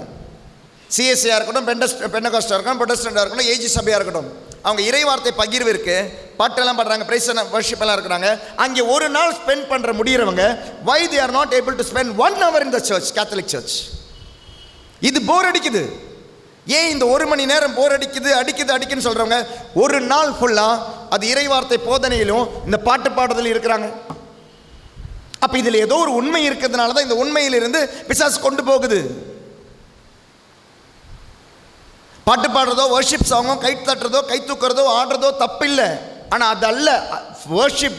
உண்மையான வர்ஷிப் நடக்குதுன்னு தெரியுமா? இதெல்லாம் நம்மளை கொண்டு வந்து எத்திக்க வேண்டிய ஒரு இடமே தெரியுமா? திருப்பலி, பலிப்பீடம். நீங்கள் பாட்டு பாடுறதா இருக்கட்டும், நவநாள் சொல்கிறதா இருக்கட்டும், ஜெபமால் சொல்கிறதா இருக்கட்டும், எதுவாக இருக்கட்டும், anything and everything of the pious activities in the Catholic Church should take you to the sacrifice. பலிப்பீடத்துக்கு, ஆல்டருக்கு. இந்த ஆல்டரில் நடக்கிற விஷயம் தெரியாதனால தாங்க கை தட்டுதலையும் பாட்டு பாடுறதுலையும் இறைவார்த்தை போதனையிலும் நின்று போயிடுறாங்க நிறைய பேர். But there is a great meaning in offering sacrifice. இது போர் அடிக்கும், ஆனால் இதில் இருக்கிற உண்மை மற்றதில் இல்லை. அந்த உண்மையை தான் இயேசு சொல்கிறாரு, அனைவரையும் உயிர்த்தெழ செய்ய வேண்டும், இதுவே என்னை அனுப்பியவரின் திருவுளம். மகனை கண்டு அவரிடம் நம்பிக்கை கொள்ளும் அனைவரும், 1,44,000 பேர் கிடையாதுங்க, அனைவரும் என்பதை என் தந்தையின் திருவுளம். பைபிள் எப்பவுமே வாசிக்கும் பொழுது இதையும் அதையும் கனெக்ட் பண்ணி வாசிக்கணும். ஒரு வசனத்தை எடுத்து நீங்கள் எக்ஸ்பிளைன் பண்ண போனீங்கன்னா அந்த வசனம் உங்களை தப்பான வழிக்கு கொண்டு போகும். இங்கே பாருங்க, அனைவரையும். there is not a limited number, there is no limited number. அனைவரையும், என்னில் நம்பிக்கை கொள்ளும் அனைவரையும். அது இந்துவா இருக்கலாம், கிறிஸ்டியனா இருக்கலாம், ப்ரொட்டஸ்டன்டா இருக்கலாம், பெண்டகோஸ்டா இருக்கலாம், கடவுளை நம்பாதவன் என்னைக்காவது கடவுளை நம்பும் போதா இருக்கலாம். anyone, everyone who believes in me, anyone and everyone who believes in me, I will take him, I will take her to eternal life. இது இயேசுனுடைய ஒரு வாக்குறுதி. இது விண்ணகத்திலிருந்து இறங்கி வந்த உணவு நானே என்று இயேசு கூறியதால் யூதர்கள் அவருக்கு எதிராக முணுமுணுத்தார்கள். இவர் யோசேப்பின் மகனாகிய இயேசு அல்லவா? இதனுடைய ஃபர்ஸ்ட் ரெஸ்பான்ஸ் பாருங்க. இயேசு கிறிஸ்து ஒரு போதனையை போதிக்கும் பொழுது ஃபர்ஸ்ட் ரெஸ்பான்ஸ் வருது பாருங்க, முணுமுணுத்தார்கள். ரெண்டாவது என்ன தெரியுமா சொல்கிறாங்க? இந்த பையனா, நமக்கு தெரியாதா? அப்பா அம்மாவை தெரியாதா? சூசையின் பையன் பாவன், மரியா அவங்க அம்மா பேர் நமக்கு தெரியாதா? எவ்வளோ சிம்பிளாக முடிச்சிட்டாங்க பாருங்களேன். அவர் எவ்வளோ பெரிய விஷயத்த சொல்லி வர்றாரு இல்லையா? மலையாளத்தில் ஒரு வார்த்தை சொல்லுவாங்க, ஆனக்காரியம் பறையும் சேனக்காரியம் பறையிறது அப்படின்வாங்க. தமிழ் அப்படி இருக்கான்னு எனக்கு தெரியல. பெரிய ஒரு விஷயத்த சொல்லும் பொழுது சின்னூண்டு ஒரு விஷயத்த சொல்லி சிம்பிளாக முடிச்சிருவோம். இங்கே இயேசு பாருங்கள், எவ்வளோ பெரிய விஷயத்த சொல்லி வராரு. அவங்க எப்படி ஈஸியாக அதை தள்ளி விட்டுட்டாங்க பாருங்களேன். அதாவது இப்போ நான் ஒரு சென்டென்ஸ் சொல்கிறேன்னு வச்சுக்கோங்களேன். அந்த சென்டென்ஸை நான் இப்போ சொல்கிறேன், புனித பிரான்சிஸ் அசிசியார் சொன்னார்னு சொல்லி நான் ஒரு சென்டென்ஸை சொல்கிறேன்னு வச்சுக்கோங்களேன். அசிசியார் சொன்னது கிடையாதுங்க. நானே இப்போ வரும்போது வண்டியில் வரும்போது நான் ஒரு வார்த்தை சொன்னேன், உங்கள் காதில் அது விழவே விழாது, இப்படி தட்டிட்டு இப்படி விட்டுருவீங்க நீங்கள். ஆனால் அதே சென்டென்ஸை நான் இப்போ சொல்கிறேன்னு வச்சுக்கோங்களேன், புனித பிரான்சிஸ் அசிசியார் அவருடைய வாழ்க்கையின் இறுதியிலே சொன்னார் அப்படின்னா, சொல்லுங்கள் ஃபாதர். ஏன்? சொல்கிறவனுக்கு நீங்கள் கொடுக்குற மதிப்பு தான் சொல்கிறதுக்கு நீங்கள் கொடுக்குற மதிப்பு. நீங்கள் மதிக்காத ஒருத்தர் எவ்வளோ நல்லது சொன்னாலும் நீங்கள் கேட்டுக்கவே மாட்டீங்க. ஆனால் நீங்கள் மதிக்கிற ஒருத்தர் எவ்வளோ தான் கெட்டது சொன்னாலும் நீங்கள் கேட்டுப்பீங்க. அதனால தான் இந்த ஃப்ரெண்ட்ஷிப்லலாம் பசங்க நல்லவங்களாகிறதும் கெட்டு போகிறதும். ஏன்னா என் ஃப்ரெண்டு சொல்லிட்டான், வேறு வழி இல்லை, அப்போ நான் மதிக்கிறேன். அவனை மதிக்கிறதுனால அவன் சொல்கிறது எல்லாமே வேத வாக்கியமாக மாறுது. இங்கே பாருங்கள் எவ்வளோ சிம்பிளாக முணுமுணுத்திட்டு எப்படி தள்ளிவிட்டாங்க. இந்த பையனா தச்சனின் மகன் தானே, அவன் இதுக்கு மேலே என்ன சொல்ல போகிறான்? இந்த அவனுடைய அம்மாவும் நமக்கு தெரியாது. ஸோ முணுமுணுத்தார்கள். ரெண்டாவது, அவரை ஒரு மாதிரி கீழ்த்தரமாக சாதாரண ஒரு மனுஷனுடைய நிலைமைக்கு கொண்டு வந்துட்டாங்க. இது இயேசுனுடைய காதில் போகும்போது இயேசு என்ன சொல்கிறாரு? ஏன் முணுமுணுக்கிறீங்கன்னு கேட்குறாரு. முணுமுணுக்கிறீங்கன்னு கேட்டுட்டு இயேசு சொல்கிற வார்த்தையை பாருங்களேன். என்னை அனுப்பிய தந்தை ஈர்த்தால் ஒழிய எவரும் என்னிடம் வர இயலாது. என்னிடம் வருபவரை நானும் இறுதி நாளில் உயிர்த்தெழ செய்வேன். கடவுள் தாமே அனைவருக்கும் கற்றுத்தருவார் என இறைவாக்கு நூல்களில் எழுதியுள்ளது. அடுத்தது, தந்தைக்கு செவி சாய்த்து அவரிடமிருந்து கற்றுக்கொண்ட அனைவரும். இந்த வார்த்தையினுடைய அர்த்தம் என்ன? தந்தையிடமிருந்து, நல்லா கவனிங்க, தந்தைக்கு செவி சாய்த்து. தந்தைக்கு எப்படி இவர்கள் யூதர்கள் செவி சாய்க்க முடியும்? தந்தைக்கு செவி சாய்த்து அவரிடமிருந்து கற்றுக்கொள்பவர் என்னிடம் வருவர் அப்படின்னா தந்தைக்கு யூதர்கள் எவ்வாறு செவி சாய்க்க முடியும்? How could Jews listen to Heavenly Father? எப்படி? கட்டளைகள் எங்க இருக்கு? கட்டளைகள் எங்க இருக்கு? பழைய ஏற்பாடு. அப்ப இயேசு சொல்ற வார்த்தை பாருங்களேன், நற்கருணை என்பது நான் புதுசா ஒரு டீச்சிங் கிடையாது, நான் கொண்டு வர போதனை கிடையாது. இந்த யோவான் நற்செய்தி எழுதுது கிபி 90ல். அதாவது இயேசு இறந்து 60 வருஷத்துக்கு பிறகு எழுதுறாரு. கிபி 90ல் இந்த மனுஷன் எழுதும் பொழுது இயேசு இறந்து 60 வருஷம் ஆகுது. இந்த இடத்துல யோவான் சொல்றாரு, நற்கருணையின் போதனை என்பது இயேசுனுடைய போதனையினுடைய தொடக்கம் அல்ல. இயேசு கண்டுபிடிச்ச ஒரு விஷயம் கிடையாது நற்கருணை. தந்தையிடம் இருந்து நீங்கள் செவி சாய்த்தால் உங்களுக்கு நற்கருணை என்பது என்ன என்று புரியும். அதாவது நற்கருணை பழைய ஏற்பாட்டிலிருந்தே தொடர்ந்து தொடர்ந்து தொடர்ந்து தொடர்ந்து வந்து இங்கு நான் நற்கருணை பற்றி போதிக்கிறேன் அப்படின்னார். It is not my teaching, but it is a teaching from my father. அங்கிருந்து வந்து பழைய ஏற்பாட்டிலிருந்து வருதுங்க நற்கருணையோட ட்ரேஸ். புதிய ஏற்பாட்டில் இயேசு கண்டுபிடிச்ச ஒரு விஷயம் கிடையாது. சிலவங்க சொல்கிற மாதிரி கத்தோலிக்க திருச்சபை கண்டுபிடிச்ச விஷயம் கிடையாது. கத்தோலிக்க திருச்சபையில் ஏதாவது போப்பாண்டதை கண்டுபிடிச்சிருந்தாலும் இது என்றைக்கோ இறந்து போயிருக்கும், என்றைக்கோ நின்று போயிருக்கும். இது இயேசு கண்டுபிடிச்சதுனால தான், தந்தையிடமிருந்து வந்ததுனால தான் 2000 வருஷம் பிறகும் இன்றைக்கும் எத்தனையோ பேர் நற்கருணைக்கு எதிராக இருந்தோம். இன்றைக்கும் ஏன் நிறைய ஃபாதர்ஸ்க்கு இதில் நம்பிக்கை இல்லை, நிறைய சிஸ்டர்ஸ்க்கு இதில் நம்பிக்கை இல்லை, அப்புறம் நிறைய பொதுநிலையினருக்கு நம்பிக்கை இல்லை. இப்படி இருந்தும் இன்றைக்கி அதிசயங்கள் அற்புதங்கள் குறையாமல் நடந்துக்கிட்டு இருக்கு. இப்போ ரீசெண்டாகவும் கேரளாவில் ஒரு பங்கில் நடந்த ஒரு அதிசயத்தை வத்திக்கானிலிருந்து சொல்லியிருக்கிறாங்களே, அது நற்கருணையினுடைய அதிசயம்தான் அப்படின்னு சொல்லி இப்போ ரீசெண்டாக நினைக்கிறேன் 1-2 மாதம் முன்னால், நீங்களும் உங்களுக்கு வாட்ஸ்அப்லலாம் வந்திருக்கோம் நினைக்கிறேன், 12 வருஷம் முன்னால் நடந்த ஒரு நற்கருணை அதிசயம். 12 வருஷம் முன்னாலேயே நம்ம நடந்த நற்கருணை அதிசயம். இயேசு அந்த அப்பத்தில் இயேசுனுடைய அந்த முக உருவம் இருக்குது, முக உருவம் 12 வருஷம் முன்னால் நடந்தது. ஆனால் கத்தோலிக்க திருச்சபை வத்திக்கானிலிருந்து இன்றைக்கி தான் அதை அப்ரூவ் பண்ணுறாங்க. 12 வருஷத்துக்கு பிறகு நம்மளை ஏமாற்றணும் அப்படின்னா என்றைக்கோ அதை செஞ்சுருந்துருக்கலாம், ஆளை கூட்டணுன்னா என்றைக்கோ அதை செஞ்சுருந்துருக்கலாம். ஏதோ ஒரு கேரளாவில் ஏதோ ஒரு கிராமத்தில் நடந்த அதிசயம். 12 வருஷமாக திருச்சபை இதுவரை ஒரு அதிசயம் என்று சொல்லவே இல்லை. ஆனால் இன்னைக்கு அது நற்கருணை அதிசயம் அப்படின்னு சொல்லி அழகாக அதுக்கு அந்த அப்ரூவல் கொடுத்துருக்குறாங்க. Price the Lord. அதிசயங்கள் நடந்துக்கிட்டே தாங்க இருக்குங்க. இன்றைக்கும் மெஜிகோரி அப்படின்ற இடத்துல மாதா வந்துக்கிட்டே தான் இருக்கிறாங்க. எல்லா மாதமும் முதல் சனிக்கிழமை மாதா காட்சி கொடுக்குறாங்க. சாதாரண ஒரு இடம், நீங்கள் சும்மா யூடியூப்பில் பாருங்கள், இல்லைன்னா ஒரு கூகுளில் தேடி பாருங்கள். சாதாரண ஒரு இது மாதிரி ஷெட்டு கிடையாது, இது மாதிரி ஒரு கோயில் கிடையாது, இது மாதிரி ஒரு கான்கிரீட் கிடையாது, சாதாரண ஒரு இடம். ஆனால் அந்த சாயங்காலம் ஆகும் பொழுது 6 மணிக்கு மேலே முதல் சனிக்கிழமையில் மாதா வந்து காட்சி கொடுக்குறாங்க. ஆனால் அந்த 6 மணி அந்த திருப்பலிக்கு ஒரு 10,000 மக்களாக தான் இங்கே இருக்கிறாங்க. மோர் தென் 10,000 people. இவங்க எங்கேருந்து தான் வந்தாங்கன்னு தெரியாது, ஆனால் கரெக்டாக அந்த திருப்பலிக்கு வந்துடுவாங்க. அதுக்கு பிறகு மாதா ஒரு ஆளுக்கு தான் காட்சி கொடுக்குறாங்க. அந்த அம்மா வந்து மாதா கிட்ட பேசிக்கிட்டு இருக்கிறாங்க, மாதா பேசுறதை கேட்டுக்கிட்டு இருக்கிறாங்க. ஆனால் 10,000 பேர் அங்கே நிற்கிறாங்க. அந்த டைமில் அங்கே நிற்கிற எல்லாருடைய அந்த மூக்குலையும் அந்த நறுமணம் எல்லா மாதமும் இன்றைக்கும் நடந்துக்கிட்டு இருக்கு. மாதாவை வெறுக்கிறவங்க இருக்கிறாங்க, மரியாள் இல்லைன்னு சொல்கிறவங்க இருக்கிறாங்க, செத்து போயிட்டாங்கன்னு சொல்கிறவங்க இருக்கிறாங்க, அன்னை மரியாள் விபச்சாரின்னு சொல்கிறவங்க இருக்கிறாங்க. இதெல்லாம் ஆன்மீகமானவங்களுக்கு இதெல்லாம் பிரச்சனையே கிடையாது, அவங்க செய்ய வேண்டியதை செஞ்சுக்கிட்டே தான் இருக்கிறாங்க. எல்லா மாதமும் இன்றைக்கி அன்னை மரியாள் காட்சி கொடுத்துக்கிட்டு இருக்கிறாங்க. எல்லா மாதத்தில் ஒரு தடவை கண்டிப்பாக நடக்குது, சில டைம் 2 தடவை 3 தடவைலாம். அந்த டைமில் அந்த மக்கள் அங்கே இருக்கிற சில டைம் 70 வயசு 80 வயசானவங்களாம் இருக்கிறாங்களா, ஆனால் முட்டிக்கால் போட்டு தான் அங்கே நிற்பாங்க. முட்டிக்கால் போட தோணுது அவங்களுக்கு. Praise the Lord, praise the Lord, hallelujah, hallelujah, hallelujah. பைபிளில் ஒரு அழகான ஒரு வார்த்தை இருக்குது. ஏசாயாவினுடைய புத்தகம் எடுங்களேன். ஏசாயா 34வது அதிகாரம் நினைக்கிறேன், 34:16 வசனம்.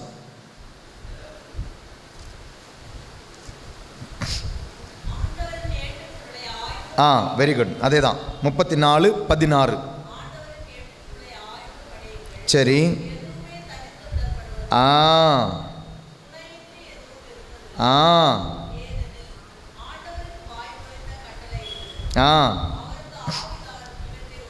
எப்படி எப்படி எப்படி எப்படி நல்லா. இதனால தான் பைபிள் எடுங்க, பைபிள் தரங்க, பைபிள் எடுத்துட்டு வாங்க, பைபிளை தொடுங்க. பைபிளை பற்றி சொல்லுது பாருங்க. இதை எழுதினது தூய ஆவியானவர். ஏசாயாவில் இருக்கு. தொடக்க நூலிலிருந்து ரெவலேஷன் வர இது ஒரே சுருள். இது பாருங்க எவ்வளோ அழகான வார்த்தை. கொண்டு வராதவங்களுக்காக வாசிக்கிறேன் கேளுங்க. ஆண்டவரின் ஏட்டு சுருளை ஆய்ந்து படியுங்கள். படியுங்கள் கிடையாதுங்க, ஆய்ந்து படியுங்கள். 2, எதுவுமே தனித்து விடப்பட்டதில்லை. நீங்கள் ஜெனசிஸில் ஒரு கேள்வி கேட்டிங்கன்னா அதனுடைய பதில் திருவெளிப்பாடில் இருக்கும். தொடக்க நூல் ஒரு கேள்விக்கு திருவெளிப்பாடில் பதில் இருக்கும். எஸ்ஏயாவில் எழுதினது பண்ணுங்க, பைபிளை பற்றி மொத்தமாக இருக்குது. எதுவும் தனித்து விடப்படவில்லை பைபிளில். எஸ்ஏயாவுக்கு எரேமியாவில் கனெக்ஷன் இருக்குது, எரேமியாவில் மத்தேயுவில் கனெக்ஷன் இருக்கும், மத்தேயுனுடைய கனெக்ஷன் தீமோத்தேயுவில் இருக்கும், தீமோத்தேயுனுடைய கனெக்ஷன் திருவெளிப்பாடில் இருக்கும், திருவெளிப்பாடினுடைய கனெக்ஷன் தொடக்க நூலில் இருக்கும். பைபிள் எழுதப்பட்டது ஒரு டாக் இருக்குது நம்மளுடைய டிவைன் மஸ் யூடியூப் சேனல். ஒரு டாக் இருக்குது, பழைய ஏற்பாடு அப்படின்னு ஒரு சொல்லி. அதில் பைபிள் திருவிவிலியம் ஒரு அதிசயம். அதனுடைய அந்த டாக்கில் நீங்கள் கேட்டவங்க கண்டிப்பாக இதுக்குள்ளே இருப்பீங்க. பைபிள் எழுதப்பட்டது 1500 வருடங்கள் 1500 வருடங்கள் எடுத்தது பைபிள் முழுக்க. இப்போ நம்ம கையில் இருக்கிற ஒரு புக்கு, இந்த புக்கு எழுதப்பட்ட கால அளவை நீங்கள் மொத்தமாக கால்குலேட் பண்ணிங்கன்னா 1500 இயர்ஸ். எத்தனை கான்டினென்ட்ஸில் எழுதினாங்க அப்படின்னா மினிமம் 3 கான்டினென்ட்ஸில் இருந்து எழுதியிருக்கிறாங்க. பல நேரங்களில் பல மக்கள், பல மனிதர்கள், பல சூழ்நிலைகளில். ஜெயிலிருந்து எழுதியிருக்கிறார் ஒருத்தர், உங்களுடைய புனித பவுல். ஜெயிலிருந்து எழுதின லெட்டர்ஸ் இருக்குது இதுக்குள்ளே. லூக்கா டாக்டர் எழுதின நற்செய்தி இதுக்குள்ளே இருக்குது. மீனவர்கள் எழுதினது இருக்குது, ராஜாங்க எழுதினது இருக்குது, இறைவாக்கினர்கள் எழுதினது இருக்குது. இதெல்லாம் சேர்ந்தாங்க ஒரு பைபிள். இதில் எதுவுமே தனித்து விடப்பட்டதில்லை. எதுவுமே தனி ஒரு புத்தகமே கிடையாது. எங்கெல்லாம் யாரெல்லாம் எழுதினதுனாலும் எழுத வைத்தது தூய ஆவியானவர். எஸ்ஐயா எழுதும்போது தெரியாது, எஸ்ஐயாவை எழுதும்போது கண்டிப்பாக அவருக்கு தெரியாது. இன்னைக்கு 2025 சென்ட் பால் சர்ச்சில் தனிகாச்சலம் நகர் அப்படின்ற இந்த குக்கிராமத்தில் அப்படி தானே, ரோடும் இல்லை, வழியும் இல்லை, பஸ் இல்லை, காரும் போகாது,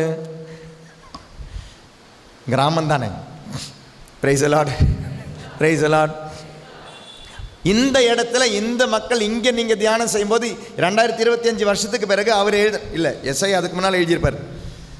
அப்படி ஒருத்தர் எழுதினது இன்னைக்கு இந்த மக்கள் பயன்படுத்த அவருக்கு தெரியாது. ஆனால் தூய ஆவியானவர் அன்னைக்கு அதை எழுத வச்சார். எரேமியா எழுதும்போது எழுத வச்சார், மத்தேயு எழுதும்போது எழுத வச்சார், யோவான் எழுதும்போது எழுத வச்சார்.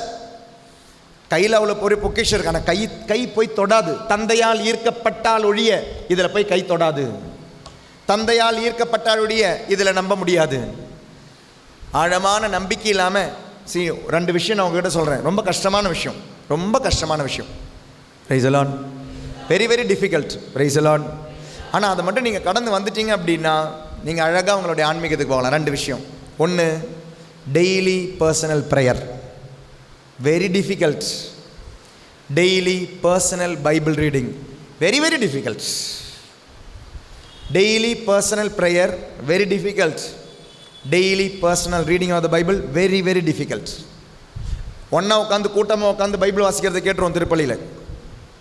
ஒன்றா உட்காந்து ஏதாவது அன்பியம் ப்ரேயர் இருந்தால் சும்மா போய் உட்காந்துட்டு வந்துடுவோம். குரூப்பில் போய் ப்ரேயர் பண்ணுறதுக்கு ஓகே, வேறு வழி இல்லாமலாம் போயிட்டு வந்துடுவோம். குரூப்பில் பைபிள் வாசிக்கிறதையும் கேட்குறதையும் நடத்திடுவோம். பர்சனலாக நீங்கள் என்றைக்கு பைபிள் வாசிக்க ஆரம்பிக்கிறீங்களோ, பர்சனலாக என்றைக்கு நீங்கள் ப்ரேயர் ஆரம்பிக்கிறீங்களோ அன்றைக்கி தான் உங்களுடைய வாழ்க்கை மாறும். இல்லை மாறாது. அல்லேலூயா, அல்லேலூயா. அதனால் இவ்வளோ அழகான வசனம், அது ரொம்ப அழகான வசனம். அது அண்டர்லைன் பண்ணி வச்சு இன்ட்டு மார்க்கெல்லாம் போட்டு இம்பார்ட்டன்ட் போட்டு வைங்க. இதெல்லாமே ஏன்னா நம்ம இதெல்லாமே ஸ்கூலில் செய்கிறது. நீங்கள்லாம் செஞ்சீங்க. நாங்கள் அப்படி தான் எல்லாத்தையும் படிக்க மாட்டாங்களே பசங்க. டெக்ஸ்ட் புக் இவ்வளோ இருந்தாலும் நம்ம எல்லாத்தையும் படிக்க மாட்டோம். டீச்சர் இம்பார்ட்டன்ட் அப்படின்வாங்க. அப்போ நான் என்ன பண்ணிடுவோம், அண்டர்லைன் போட்டுட்டு இம்பார்ட்டன்ட் அப்படின்னு எழுதி வச்சுருவோம். எக்ஸாமுக்கு அதை மட்டும்தான் படிச்சுட்டு போவோம். அது மட்டும் எக்ஸாமுக்கு வரவும் வராது. அது டீச்சர் இம்பார்ட்டன்ட் சொன்னது வரணுன்ற அவசியம் கிடையாதுங்க. டெக்ஸ்ட் புக்கில் எது வேணாலும் வரலாம். அதனால தானே டெக்ஸ்ட் புக் அதில் இருக்குது. டெக்ஸ்ட் புக்கில் இருக்கிற அந்த விஷயம் இம்பார்ட்டன்ட். ஏன் டீச்சர் சொல்கிறாங்க, ஏன்னா எல்லா வருஷம் அதே தான் கேட்டுக்கிட்டு இருக்கிறாங்க. அவங்க சொல்லுவாங்க, ஆனால் என்றைக்காவது எவனாவது ஒரு கொஸ்டின் பேப்பர் தயாரிக்கிறவனுக்கு தோணும், எல்லா வருஷம் கேட்டுக்கிட்டு இருக்கோமே, இந்த வருஷம் புதுசாக மாற்றலான்னு. அன்றைக்கி அவருக்கு தூய ஆவியானவர் கொடுப்பாரு. நம்ம இம்பார்ட்டன்ட் மட்டும் படிச்சுட்டு போவோம். 100க்கு 35 மார்க்கில் பாஸ் ஆகிட்டு வருவோம். அதனால் புக்கில் இருக்கிறது எல்லாமே இம்பார்ட்டன்ட் தான், எல்லாமே இம்பார்ட்டன்ட் தான். எதுவுமே இம்பார்ட்டன்ட் இல்லாதது கிடையாது. அதனால் இது வந்து உங்களுக்கு பிடிச்சதுன்னா நான் அண்டர்லைன் பண்ணி வச்சுருக்கிறேன். அண்டர்லைன் பண்ணிவிட்டு இங்கே ஒரு இன்ட்டு மார்க் போட்டு வைப்போம். சிலதெல்லாம் கொஞ்சம் அழகாக இருக்கும். எதுவுமே தனித்து விடப்படுவதில்லை, துணையின்றி எதுவும் இருப்பதில்லை. அப்போ பைபிளில் ஒரு வார்த்தையை நீங்கள் புரிஞ்சுக்கணுன்னா அது கனெக்ஷனோட தான் புரிஞ்சுக்கணும். 1,44,000 பேர் தான் மீட்கப்படுவார்கள் அப்படின்னா கனெக்ஷன் இல்லாத புரிதல் அது. It is a wrong interpretation. அடுத்தது, ஏனெனில் ஆண்டவரின் வாய் மொழிந்த கட்டளை இது, அவரது ஆவிதான் இவற்றை ஒருங்கிணைத்தது. அப்போது தொடக்க நூலிலிருந்து திருவெளிப்பாடு வர இந்த நூலை தச்சு வச்சது யாரு? தூய ஆவியானவர். இதை எழுத வச்சது யாரு? தூய ஆவியானவர். அப்போ உங்கள் கையில் இருக்கிற புக்கு யாருடைய புக்கு? தூய ஆவியானவருடைய புக்கு. அப்போ இதில் வாழும் வார்த்தை, அந்த வார்த்தையை என்று உங்களில் வாழ வைப்பது யாரு? தூய ஆவியானவர். ஒரு முறை மலேசியா போனபோது ஒரு ஒரு ஒரு மனுஷனை, ஒரு நோயாளி, அந்த நோயாளியை பார்க்க happen to meet a man. அவருக்கு ஒரு இரக்கம் தருவாயில் இருந்த மனுஷன். அந்த மனுஷனுக்கு அந்த பக்கமாக போன பொழுது வி ஹேப்பன் டு கோ. அவருக்கு அந்த வீட்டுக்கு போன பொழுது, அந்த நோயாளியை பார்த்த பொழுது என்னுடைய மனசில் வந்து ஒரு வசனம் அந்த மனுஷனுக்கு நான் சொல்லிட்டு வந்துட்டேன். மனசு அதெல்லாம் அப்போ தோணணும். இப்போது நான் வெளியே வந்தோன்னு சொல்லுங்கள், ஃபாதர் எனக்கு ஒரு வசனம் கொடுங்கன்னு கேட்காதீங்க. உங்களுக்கு இருக்க வசனம் எல்லாமே பைபிளில் இருக்குது, சரிங்களா? நான் வசனம் கொடுக்க வேண்டாம், ஆண்டவர் கொடுத்துருக்காரு. சில டைம் சில வசனங்கள் நமக்கு கொடுக்க தோணும். இதை செய்யடா அப்படின்னு சில டைம் சிலவங்ககிட்ட செய்ய தோணும், சொல்ல தோணும். அது மேபி ஆண்டவர் சொல்கிறதா இருக்கலாம். அவங்களுடைய அந்த நம்பிக்கை தாகமாக இருக்கிறாங்க, அந்த தண்ணியை ஊற்ற தோணும். அப்போ தண்ணி நம்ம கையில் இருந்தால் நம்ம கொடுப்போம், அவ்வளோதான். தாகமாக இருந்தால் அது கிடைக்கும். தாகமே இல்லாதவங்க வந்து ஃபாதர் தண்ணி கொடுங்கன்னு கேட்டால் அது பிரயோஜனம் இல்லாது. அவருக்கு அன்றைக்கி தாகம் இருந்தது. ஏன் தெரியுமா? அவர் சாகிற நிலைமையில் கிடக்கிறார், சாகிற நிலைமையில் கிடக்கு. அப்போ தாகம் என்ன? வாழணும். அப்போ அந்த தாகத்துக்கு பைபிளில் ஒரு தண்ணீர் இருந்துச்சு. அப்போ அவருக்கு அந்த வார்த்தையை நான் கொடுத்துட்டு வந்துட்டேன். நான் அவருக்கு கொடுத்த வார்த்தை திருப்பாடல் 118:17. சாக கிடக்கிற மனுஷங்க, செத்துருவாருன்னு நினச்ச மனுஷங்க, அந்த மனுஷனுக்கு அந்த வார்த்தையை கொடுத்துட்டு வந்தாச்சு. 118:17 சங்கீதம் 118:17. சாக கடந்த மனுஷனுக்கு ஆண்டவர் அப்பா கொடுத்த அந்த வார்த்தையை கொடுத்தாச்சு. நான் சாக மாட்டேன், நான் உயிர் வாழ்வேன், ஆண்டவரின் செயல்களை 3 மாதத்தில் செத்துருவாருன்னு சொன்னவர் இன்றைக்கும் 2-3 வருஷமாக வாழ்ந்துக்கிட்டு தாங்க இருக்கிறார், சாகலை. Price the Lord. அந்த நோயிலிருந்து முற்றிலுமான விடுதலையோட இன்றைக்கும் வாழ்ந்துக்கிட்டு இருக்கிறார். Price the Lord. அவருக்கு விடுதலை தந்த தெரியுமா? ஒரு இறை வார்த்தை. Price the Lord. உங்களுக்குன்னு ஒரு வார்த்தை பைபிளில் இருக்கும், உங்களுக்குன்னு ஒரு வார்த்தை பைபிளில் இருக்கும். இறை வார்த்தைக்கு அவ்வளோ பவர். ஏன்னா இதை ஒருங்கிணைத்தது தூய ஆவியானவர், இதில் உன்னை வாழ வைப்பதும் தூய ஆவியானவர். அதனால தான் நான் சொன்னேன், இந்த ஆவியானவருடைய புத்தகம் எடுக்கணும்னா இட்ஸ் வெரி டிஃபிகல்ட். அன்றாடம் ஒரு சாப்டர் எடுத்து வாசிச்சு பாருங்கள். யோவான் 6க்கு வருவோமா? கடவுள் தாமே 46வது வசனம், 6வது அதிகாரம் 46வது வசனம். கடவுள் தாமே கற்றுத்தருவார் என்பதிலிருந்து தந்தையை எவராவது கண்டுள்ளார் என்பது பொருள் கொள்ளக்கூடாது. கடவுளிடமிருந்து வந்துள்ளவர் மட்டுமே கடவுளை கண்டுள்ளார். உறுதியாக உங்களுக்கு சொல்கிறேன், என்னை நம்புவோர் நிலை வாழ்வை கொண்டுள்ளார். வாழ்வு தரும் உணவு நானே. உங்கள் முன்னோர் பாலை நிலத்தில் மன்னாவை உண்ட போதிலும் இறந்தனர். உண்பவரை இரவாமல் இறக்கச் செய்யும் உணவு விண்ணகத்திலிருந்து இறங்கி வந்தது. சரி, அடுத்தது, இயேசு விண்ணகத்திலிருந்து இறங்கி வந்த வாழ்வு நானே, உணவு தரும் வாழ்வு நானே. இந்த உணவை எவராவது உண்டால் அவர் என்றுமே வாழ்வார். எனது சதையை உணவாக கொடுக்கிறேன். அடுத்த ஸ்டெப்புக்கு வந்துட்டாருங்க. ஸ்டெப் பை ஸ்டெப்பாக டீச்சிங்கை இன்க்ரீஸ் பண்ணிட்டு போகிறார். வாழ்வு தரும் உணவு நானே, வாழ்வு தரும் உணவு நானேன்னாரு. அடுத்த செக்ஷன் பாருங்களேன், என் சதை தான் நீங்கள் சாப்பிடணும் அப்படின்னாரு. இவ்வளோ நேரம் அமைதியாக கேட்டுக்கிட்டு இருந்தாங்க. அடுத்த ஸ்டெப்புக்கு போகிறார். வாழ்வு தரும் உணவு நான், எந்த உணவு? என் சதை தான் உணவு அப்படின்னார். கேட்டுக்கிட்டு இருந்தவங்க அமைதியாக தான் இருக்கிறாங்க. அவங்க அடுத்த கேட்குற கேள்வி, நாம் உண்பதற்கு இவர் தமது சதையை எப்படி கொடுக்க இயலும் என்று வாக்குவாதம். பாருங்க, 3வது அவங்களுடைய ரெஸ்பான்ஸ். முணுமுணுத்தார்கள், இவன் அப்பனை அம்மை அவன் நமக்கு தெரியாது அப்படின்னாங்க. 3வது வாக்குவாதம், எப்படி இந்த உணவை இவர் கொடுக்கலாம், எப்படி கொடுக்க முடியும்? How can he give? அவர்களிடையே எழுந்தது. பதில் என்னவா இருக்கும்? நல்லா கவனிங்க அந்த பதில். இயேசு அவர்களிடம், உறுதியாக உங்களுக்கு சொல்கிறேன், மானிட மகனுடைய சதையை உண்டு. அடுத்த ஸ்டெப்புக்கு போயிட்டாரு. வாழ்வு தரும் உணவு நானேன்னாரு. அந்த உணவு என் சதை அப்படின்னாரு. கேள்வி, எப்படி உன்னுடைய சதையை உணவாக கொடுக்க முடியும்னாங்க. அடுத்த ஸ்டெப் போறாரு, சதை மட்டும் கிடையாது, ரத்தமும் அப்படின்ட்டார். யூதர்களுக்கு ரத்தம் உள்ள உணவை அவங்க சாப்பிடவே மாட்டாங்க. ஏன்னா ரத்தம், blood is equal to life. இன்றைக்கி நீங்கள்லாம் சாப்பிடுவீங்கன்னு நினைக்கிறேன். சிலவங்களாம் சாப்பிட்றவங்க இருக்கிறீங்களா? ரத்தம் குருமா மாதிரியெல்லாம் போட்டு சாப்பிட்றவங்க இல்லையா? பைபிள் படிச்சுட்டு பிறகு இல்லை, அதுக்கு முன்னால் சாப்பிட்டுக்கிட்டு இருந்தோம். blood is life. Vincent de Paul அப்படின்ற ஒரு புனிதர், எங்களுடைய சபையினுடைய புனிதர்.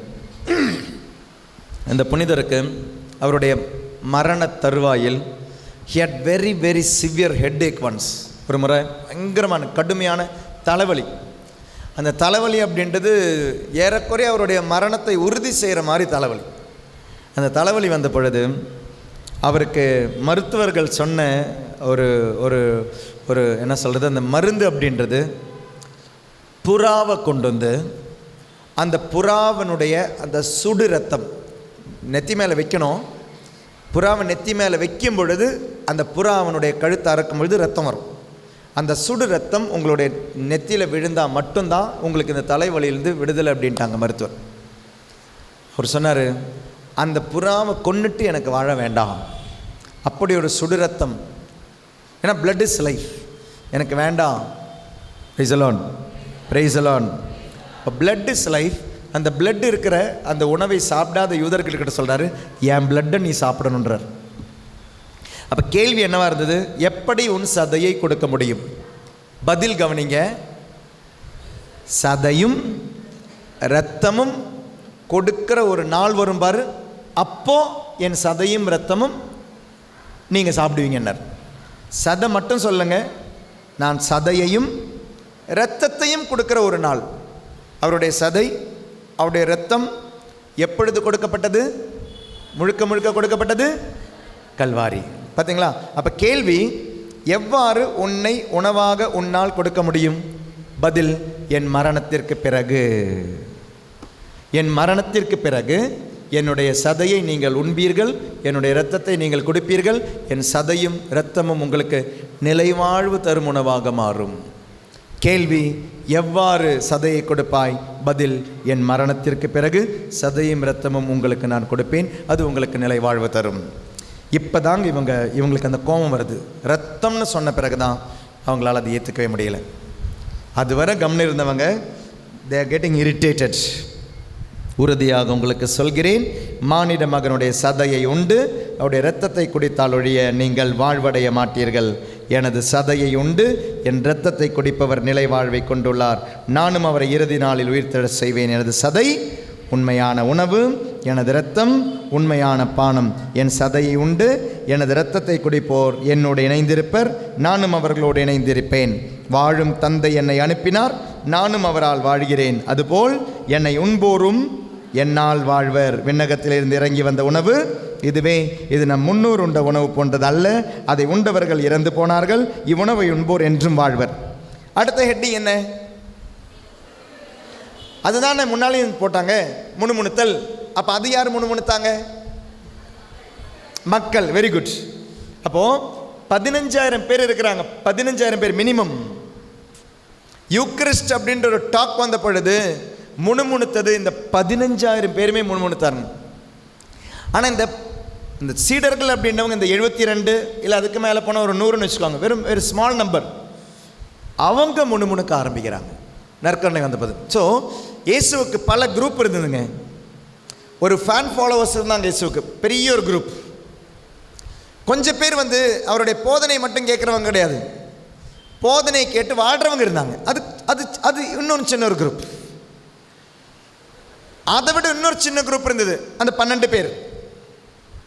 அந்த 12ல் இன்னொரு சின்ன குரூப் இருந்தது, 3 பேர், யோவானும் யாக்கோபும் பேதுருவும்.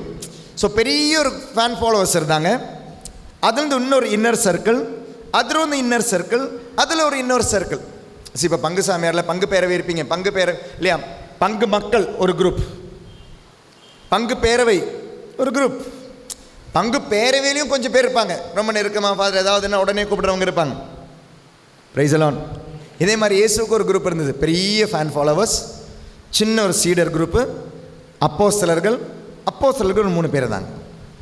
அப்போ ஃபஸ்ட்டு செக்ஷன் எல்லாம் சொன்னது யாரை பற்றி அப்படின்னா இந்த 15,000 பேரை பற்றி. அடுத்த செக்ஷன் யார் தெரியுமா? இயேசுவை இதுவரை ஃபாலோ பண்ணவங்க, என்ன சொன்னாலும் அப்படியே அச்சட்டாக ஃபாலோ பண்ணவங்க, இதை செய்யணும் அதை செஞ்சுக்கிட்டு இருந்தவங்க, அவங்க கூட இதை நம்பலைங்க.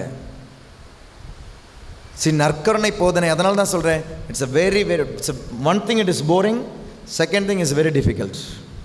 அவ்வளோ ஈஸியாக புரியாது. உங்களுக்கு நற்கருணை புரிஞ்சிச்சு அப்படின்னா பெரிய விஷயம், நற்கருணை நீங்கள் அனுபவிச்சிட்டிங்க அப்படின்னா பெரிய விஷயம்.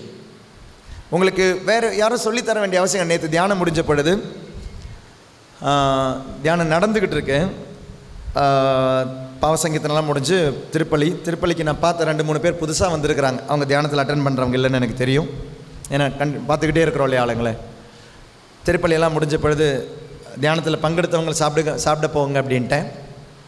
அப்போ அந்த 3 பேர், ஒரு ஹஸ்பண்ட், ஒரு ஒய்ஃப், ஒரு பையன் நிற்கிறாங்க. நான் பின்னால் போனேன், என்ன ஏது அப்படின்னு கேட்டேன். அப்போ சொன்னாங்க, ஃபாதர் நாங்கள் மார்த்தாண்டத்துலேருந்து வந்திருக்கிறோம். மார்த்தாண்டத்துலேருந்து வந்துருக்கிறீங்களா? எதுக்கு வந்தீங்க? ஃபாதர் நாங்கள் ஒரு சாட்சியம் சொல்ல வந்தோம் அப்படின்னாங்க. மார்த்தாண்டத்துலேருந்து சென்னை வந்திருக்கிறாங்க. இப்போ சென்னை வந்தபோது எலாவூர் மண்ணை மிதிக்கணும் ஒரு ஆசையில் நாங்கள் வந்தோம் ஃபாதர். யூடியூப்பில் மட்டும்தான் நாங்கள் உங்களை பார்த்துருக்கோம், யூடியூப்பில் மட்டும்தான் டாக்கு கேட்டிருக்கிறோம், எங்களுக்கு இங்கே வந்து அந்த சாட்சியத்தை சொல்லணும் ஆசையில் நான் வந்தேன் ஃபாதர்னு சொல்லி அந்த அம்மா சொல்கிறாங்க. அவங்களுக்கு 16 வருஷமாக வீசிங் ப்ராப்ளம் இருக்கும். 16 வருஷமாக இருக்கும். அந்த 16 வருஷம் வீசிங் ப்ராப்ளம் இப்போ தான் ரீசெண்டாக 1 வருஷமாக எல்லாம் ஒரு இந்த யூடியூப்பில் தியானம் அந்த டாக்கு கேட்டு ஒரு 6 மாதம் முன்னால் அந்த டாக்கு வழியாக இவங்க கற்றுக்கிட்ட ஒரு பாடம். நம்ம எப்போ சொன்னாலும் சொல்லுவோம், போகும்போது நீங்கள் சாப்பிட போகும்போது சிலுவை போடுங்க, சிலுவை போடுங்க, சிலுவை போட்டு சாப்பிடுங்க, சிலுவை போட்டு சாப்பிடுங்க, சிலுவை போட்டு சாப்பிடுங்க. எல்கேஜி பசங்களுக்கு சொல்கிற மாதிரி சொல்லி கொடுப்போம். இவங்க அதை கேட்டபோது இவங்களுக்குள்ள ஒரு நெருப்பு, நானும் சிலுவை போட்டு சாப்பிட போகிறேன். She started doing it. சாப்பாடு மேலேயும் அவங்க மேலேயும் சிலுவை போட்டு சாப்பிட ஆரம்பித்தாங்க. அவங்க சொல்கிறாங்க, ஃபாதர் இப்போ இந்த 6 மாதமாக எனக்கு வீசிங் ப்ராப்ளம் இல்லை, நான் மருந்து எடுக்கல ஃபாதர், மாத்திரை எடுக்கல ஃபாதர், பஃப் எடுக்கல father, completely God healed from wheezing problem. Praise the Lord, praise the Lord. கரங்களை தட்டி ஆண்டவருக்கு நன்றி சொல்லுவோமா? Praise the Lord. இனி அவங்களுக்கு நான் சொல்லிக் கொடுக்க வேண்டிய அவசியம் கிடையாது, சிலுவை போட்டு சாப்பிடுங்க. அது அனுபவம். இவ்வளோ நாள் நான் சொல்லிக் கொடுத்துக்கிட்டு இருந்தேன், இனி நான் சொல்லிக் கொடுக்க வேண்டிய அவசியமே கிடையாது. அவங்களுடைய வாழ்க்கையில் அவங்க அனுபவித்த விஷயம். சிலுவை போட்டு சாப்பிட்டாங்க, அவ்வளோதான் செய்வாங்க, வேறு எதுவே கிடையாது. 16 வருஷம் இருந்த ப்ராப்ளத்திலேருந்து அவங்களுக்கு ஒரு ஹீல். இங்கே இயேசு சொல்கிற இந்த நற்கருணையுடைய போதனை, என்னால் போதிக்க தான் முடியும். போதனை என்னைக்கு உங்களுடைய எக்ஸ்பீரியன்ஸாக மாறுதோ அன்னைக்கு உங்களுக்கு நான் சொல்கிறது புரியும். இயேசு சொன்னது அவங்களுக்கு புரியும்னு நினச்சி இயேசு சொல்லலைங்க. என்னைக்காவது ஒரு நாள் புரிய வைக்கிற தூய ஆவியானவர் வந்து புரிய வைப்பார்னு சொல்லிட்டார், அவ்வளோதான். நான் சொல்ல வேண்டியதை நான் சொல்கிறேன், கற்றுக் கொடுக்க வேண்டிய தூய ஆவியானவர் வந்து உனக்கு கற்றுத்தருவார், அப்போ நீ கற்றுப்ப அப்படின்ட்டார். So what I have to teach I will teach. என்னைக்காவது உனக்கு புரியும் இல்லை, அன்றைக்கி நீ புரிஞ்சுக்கும். கிளாஸில் டெய்லியும் டீச்சர் சொல்லிக் கொடுக்க வேண்டியதை டீச்சர் சொல்லிக் கொடுத்துட்டு தான் இருப்பாங்க. என்னைக்காவது ஒரு நாள் அந்த குழந்தைக்கு புரியும் பொழுது அந்த குழந்தை எக்ஸாமில் மார்ப்பாங்க. புரியாத வர அது ஃபெயில் ஆகிட்டு தான் இருக்கும். இன்றைக்கும் நம்ம அன்றாடம் திருப்பலியில் பங்கெடுக்கிறவங்க இருக்கீங்க, ஞாயிற்றுக்கிழமை திருப்பலியில் பங்கெடுக்கிறவங்க இருக்கீங்க. ஆனால் இன்றைக்கும் நம்மளால் இந்த ஆசீர்வாதங்களை பெற முடியாத காரணம் என்ன தெரியுமா? இன்றைக்கும் தியரிட்டிக்கலாக நம்புகிறோம், ப்ராக்டிக்கலான விசுவாசத்துக்கு வரலை. நற்கருணையில் யார் இருக்கிறான்னு வரல. அதனால தான் இன்றைக்கி நான் சொன்னேன், நற்கருணை கையில் கொடுக்க மாட்டேன், நாட்களை வாங்குங்க இல்லையா, முட்டிக்கால் போட்டு வாங்குங்க.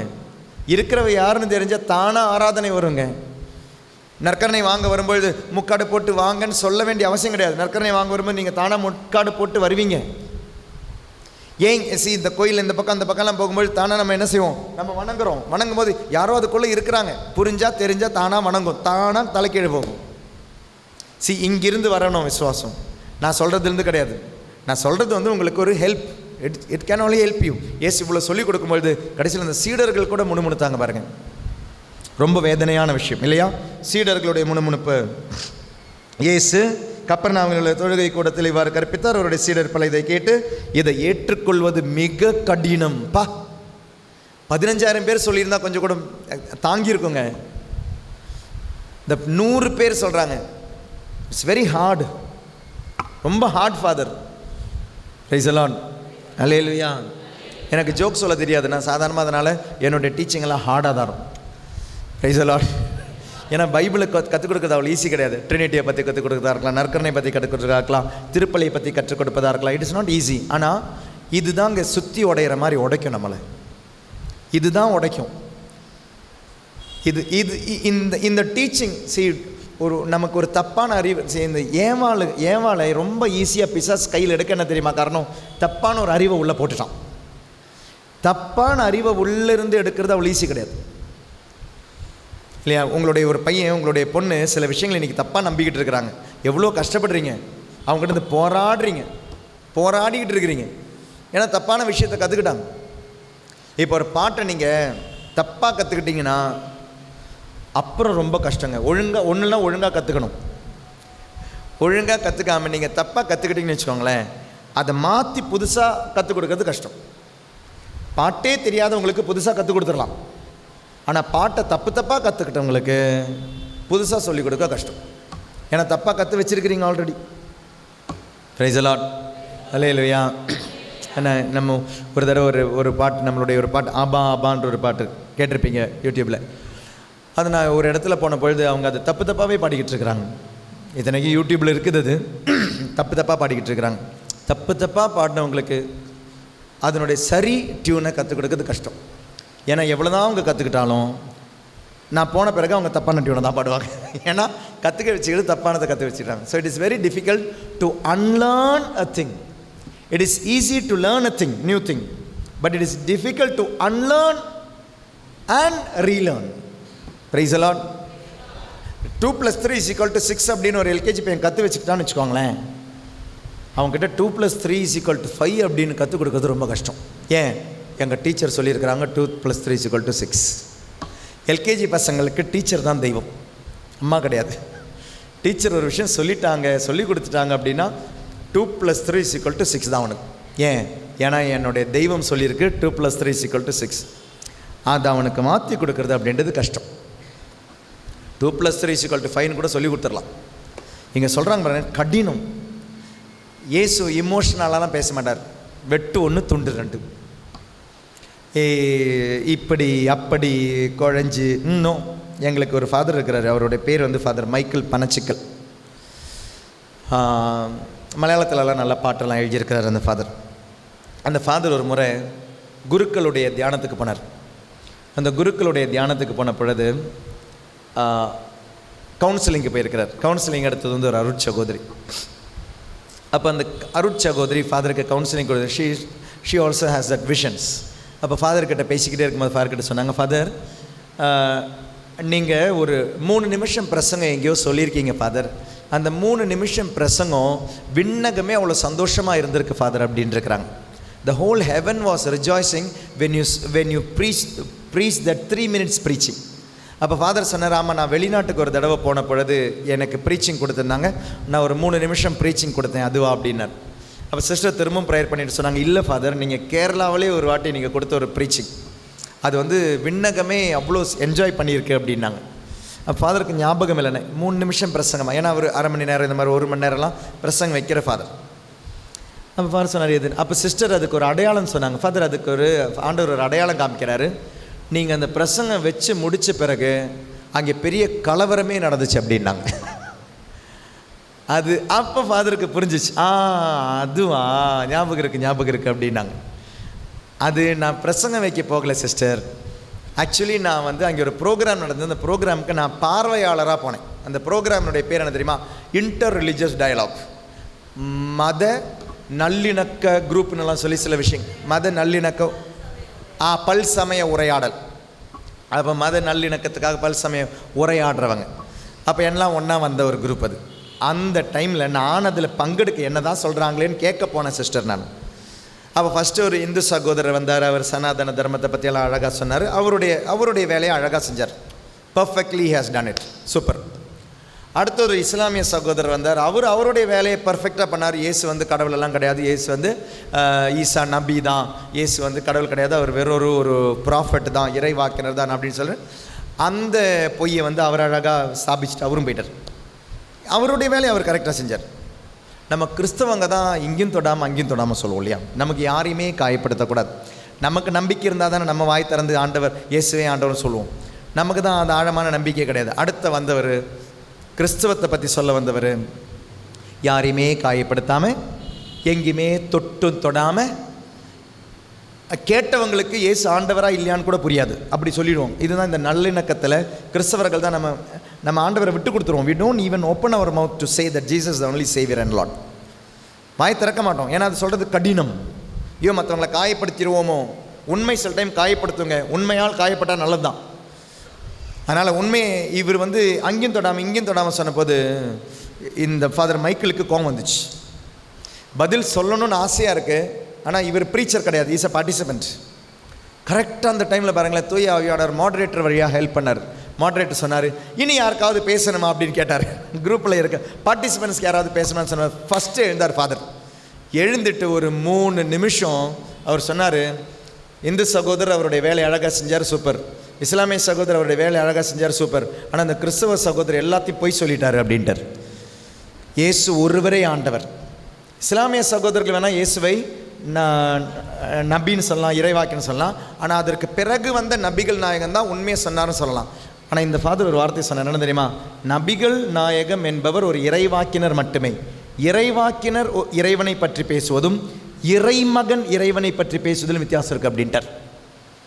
இறைவாக்கினர் இறைவனை பற்றி பேசுவதும் இறைமகனாகிய இயேசு கிறிஸ்து இறைவனை பற்றி பேசுவதில் வித்தியாசம் இருக்குது.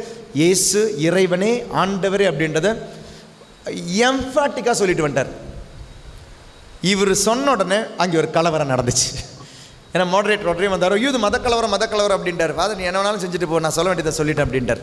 பாருங்களேன், இயேசுவை பற்றி இந்த ஃபாதர் சொன்னது வருடங்களுக்கு பிறகு ஒரு சிஸ்டருடைய மனசில் ஆண்டவர் கொடுத்து சொல்கிறார், whole heaven was rejoicing. Whole heaven. Father இப்படி ஒரு பிரசங்கம் வச்சது தெரியாதுங்க.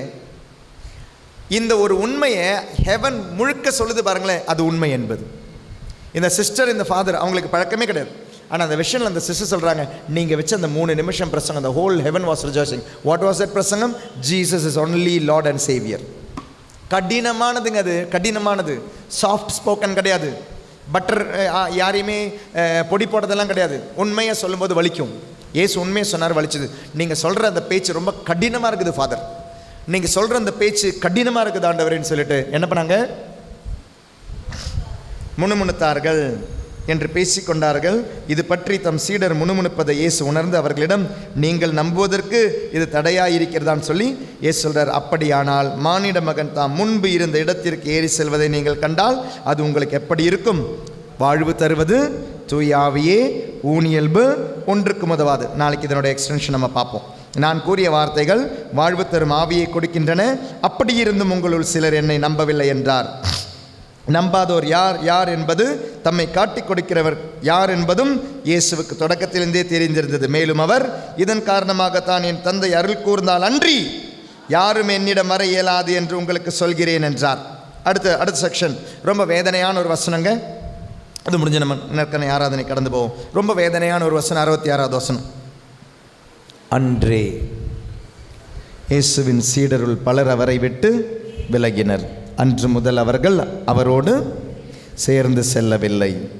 அடுத்த வார்த்தை பாருங்களேன், அங்கே இருக்கிறது உட்கார்ந்துருக்கிறது வெறும் 12 பேர். 15,000 பேர் போனதை பற்றி இயேசு கவலையே படலை அப்படின்றதுடைய அடுத்த அடையாளம் தான், எவிடன்ஸ். அது இருக்கிற 12 பேர்கிட்ட கேட்குறாங்க, நீங்கள் போலியான்றார். 15,000 பேர் போகிறதுல எனக்கு கவலையே இல்லைன்ட்டாருங்க இயேசு.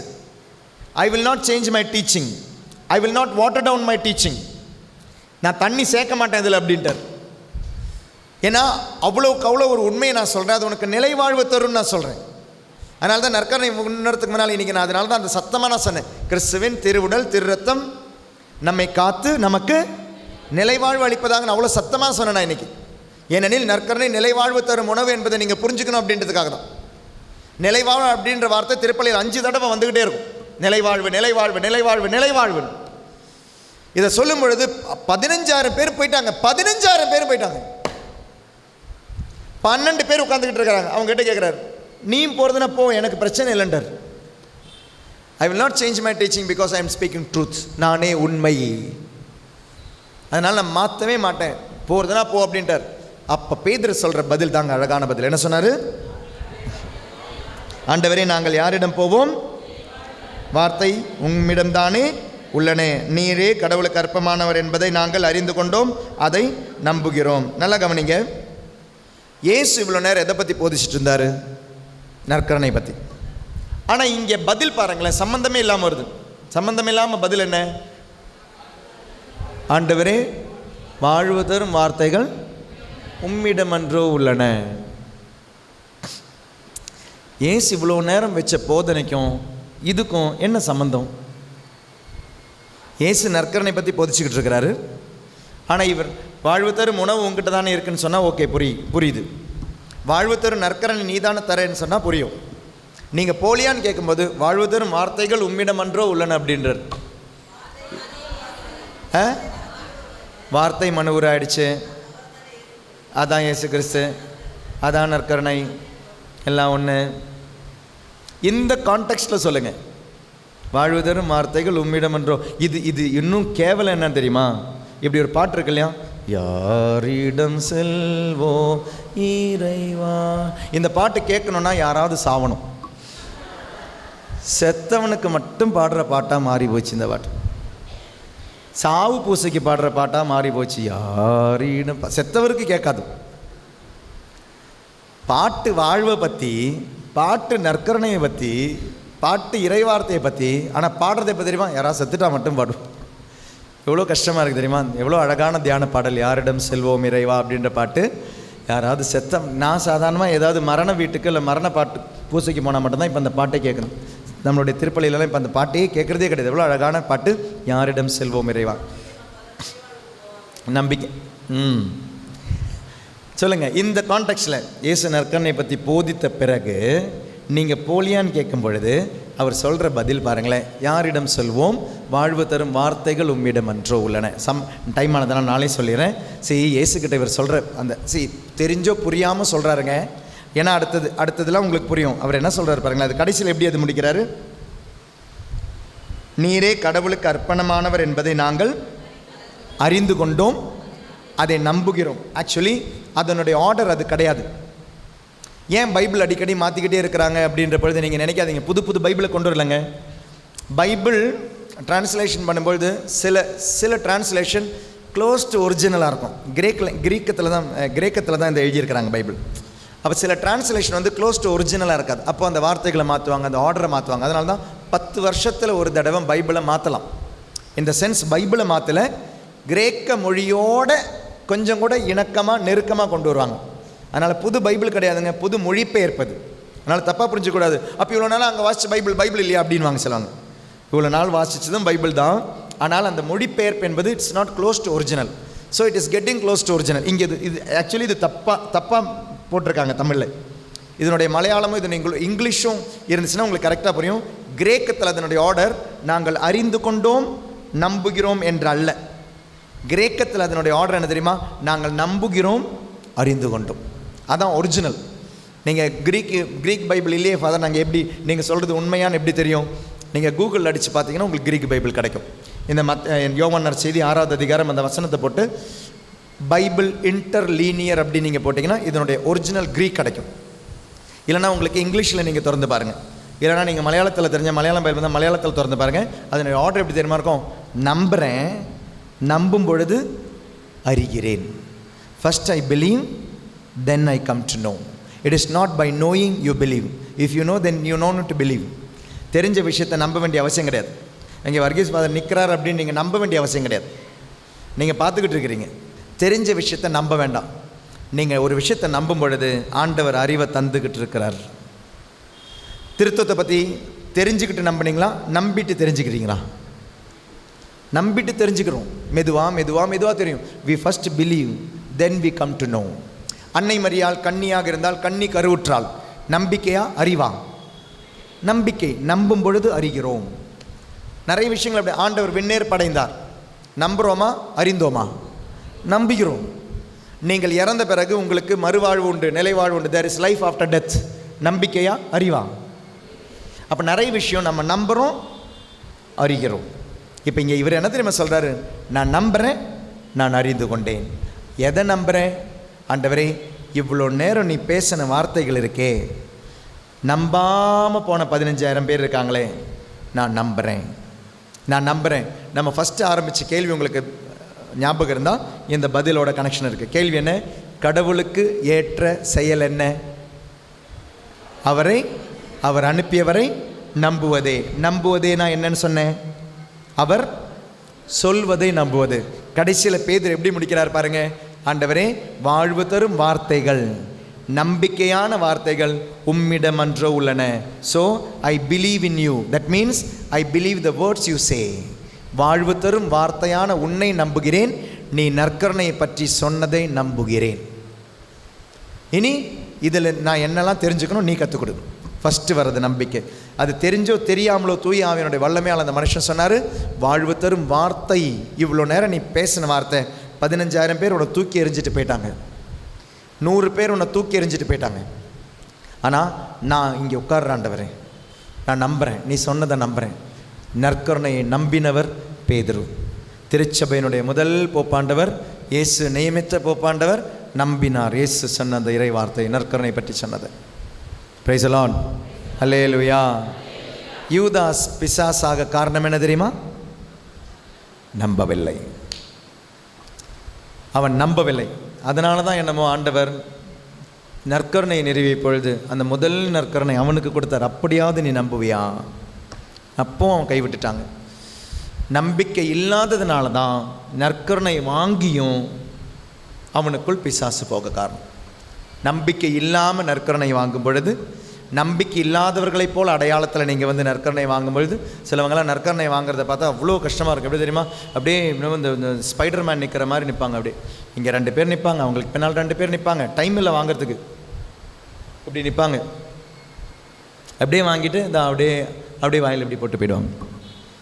நற்கருணை வாங்குகிற விதத்தை பார்த்தா தெரியும் நீங்கள் அதை எப்படி நம்புறீங்க. நற்கருணை வாங்குகிற விதத்தை பார்த்தா தெரியும் நீங்கள் எப்படி நம்புறீங்க. இந்த நற்கருணை கண்டிப்பாக உங்களை காப்பாற்றும், சந்தேகமே இல்லாமல் சொல்ல. நற்கருணை காப்பாற்றும். உங்களுக்கு நிலை வாழ்வு தரும், உங்களுக்கு வாழ்வையும் தரும். அந்த வாழ்வு தரும் இந்த உணவுக்காக உழைத்து பாருங்கள், நற்கருணைக்காக உழைத்து பாருங்கள், ஆன்மீகமான விஷயத்துக்கு உழைத்து பாருங்கள். அதனால தான் யூதாஸை பற்றி பைபிள் சொல்லும் பொழுது பைபிள் சொல்லும், யூதாஸ் வந்து ஆண்டவரை காட்டி கொடுத்தான் இல்லையா? ஆனால் ஆண்டவருடைய சீடராக யூதாஸ் வந்த பொழுது அவன் காட்டி கொடுக்கும் எண்ணத்தோடு வரவில்லை அப்படின்னு லூக்கா நற்செய்தியாளர் சொல்வார். 6வது அதிகாரம் 16வது திருவசனம் வாசிங்க. லூக்கா 6:16. லூக்கா 6:16.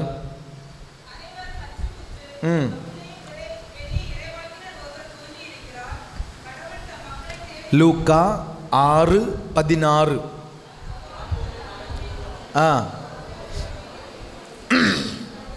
கேட்கல. யாக்கோபின் மகன் யூதா எப்படி துரோகியாகி மாறிய யூதா. துரோகியாக மாறிய யூதா. அவன் அப்படி மாறினான். ஆண்டவர் மீது நம்பிக்கை இல்லைன்னா கண்டிப்பாக நானும் குருவானவராக இருக்கலாம், அருட்சகோதரிகளாக இருக்கலாம், பொதுநிலையாக இருக்கலாம், திருமுழுக்கு வாங்கினவங்களாக இருக்கலாம். ஃபாதர் ஆகும்போது நான் நினைக்கல நான் துரோகி ஆவேன்னு, சிஸ்டர் ஆகும்போது அவங்க நினைக்கல துரோகி ஆகணும்னு, பேப்டிசம் வாங்கும்போது நீங்கள் நினைக்கல துரோகி ஆகணும்னு, நற்கருணை வாங்கும்போது நீங்கள் நினைக்கல துரோகி ஆகணும்னு. ஆனால் நற்கருணை மீது நம்பிக்கை இல்லைனா ஒரு நாள் நானும் துரோகியாக மாறுவேன். எந்த நற்கருணை எனக்கு வாழ்வு தருதோ அந்த நற்கருணைக்கு எதிராக துரோகியாக நானே மாறுவேன். துரோகியாக மாறிய Judas who became a traitor. He was not a traitor when he joined Jesus, but he became a traitor when he did not believe Jesus. இயேசுவை நம்பாத பொழுது துரோகியாக மாறினான். அந்த நிலைமை நமக்கு வரக்கூடாது. நற்கருணை என்பது ஆசீர்வதிப்பது, நோய்களை நீக்குவது, உடல் நோய்களிலிருந்தும் உள்மன நோய்களிலிருந்தும் ஆன்ம நோயான பாவத்திலிருந்தும் மீட்கும் நற்கருணை. அந்த நற்கருணை வாங்கியிருக்கிறீங்க திருப்பலியில். அந்த நற்கருணை ஆராதிப்போமா? நற்கருணை என்னும் பொக்கிஷத்தை கையில் வச்சு இனிமேல் நீங்கள் அனாதன்னு சொல்லாதீங்க. நற்கருணை அப்படின்ற பொக்கிஷத்தை கையில் வச்சு நீங்கள் இன்றைக்கி கடனாளின்னு சொல்லாதீங்க, நோயாளின்னு சொல்லாதீங்க. நோயிலிருந்து, கட்டுகளிலிருந்து, பிரச்சனைகளிலிருந்து உனக்கு விடுதலை தரும் நற்கருணை. தஞ்சம் புகுவோம் அந்த நற்கருணையில். அது வெறும் ஒரு அப்பம் அல்ல, அப்பத்தின் உருவத்தில் ஆண்டவர் என்பதை உணர்வோம். நற்கருணை நாதரே ஆராதிக்கின்ற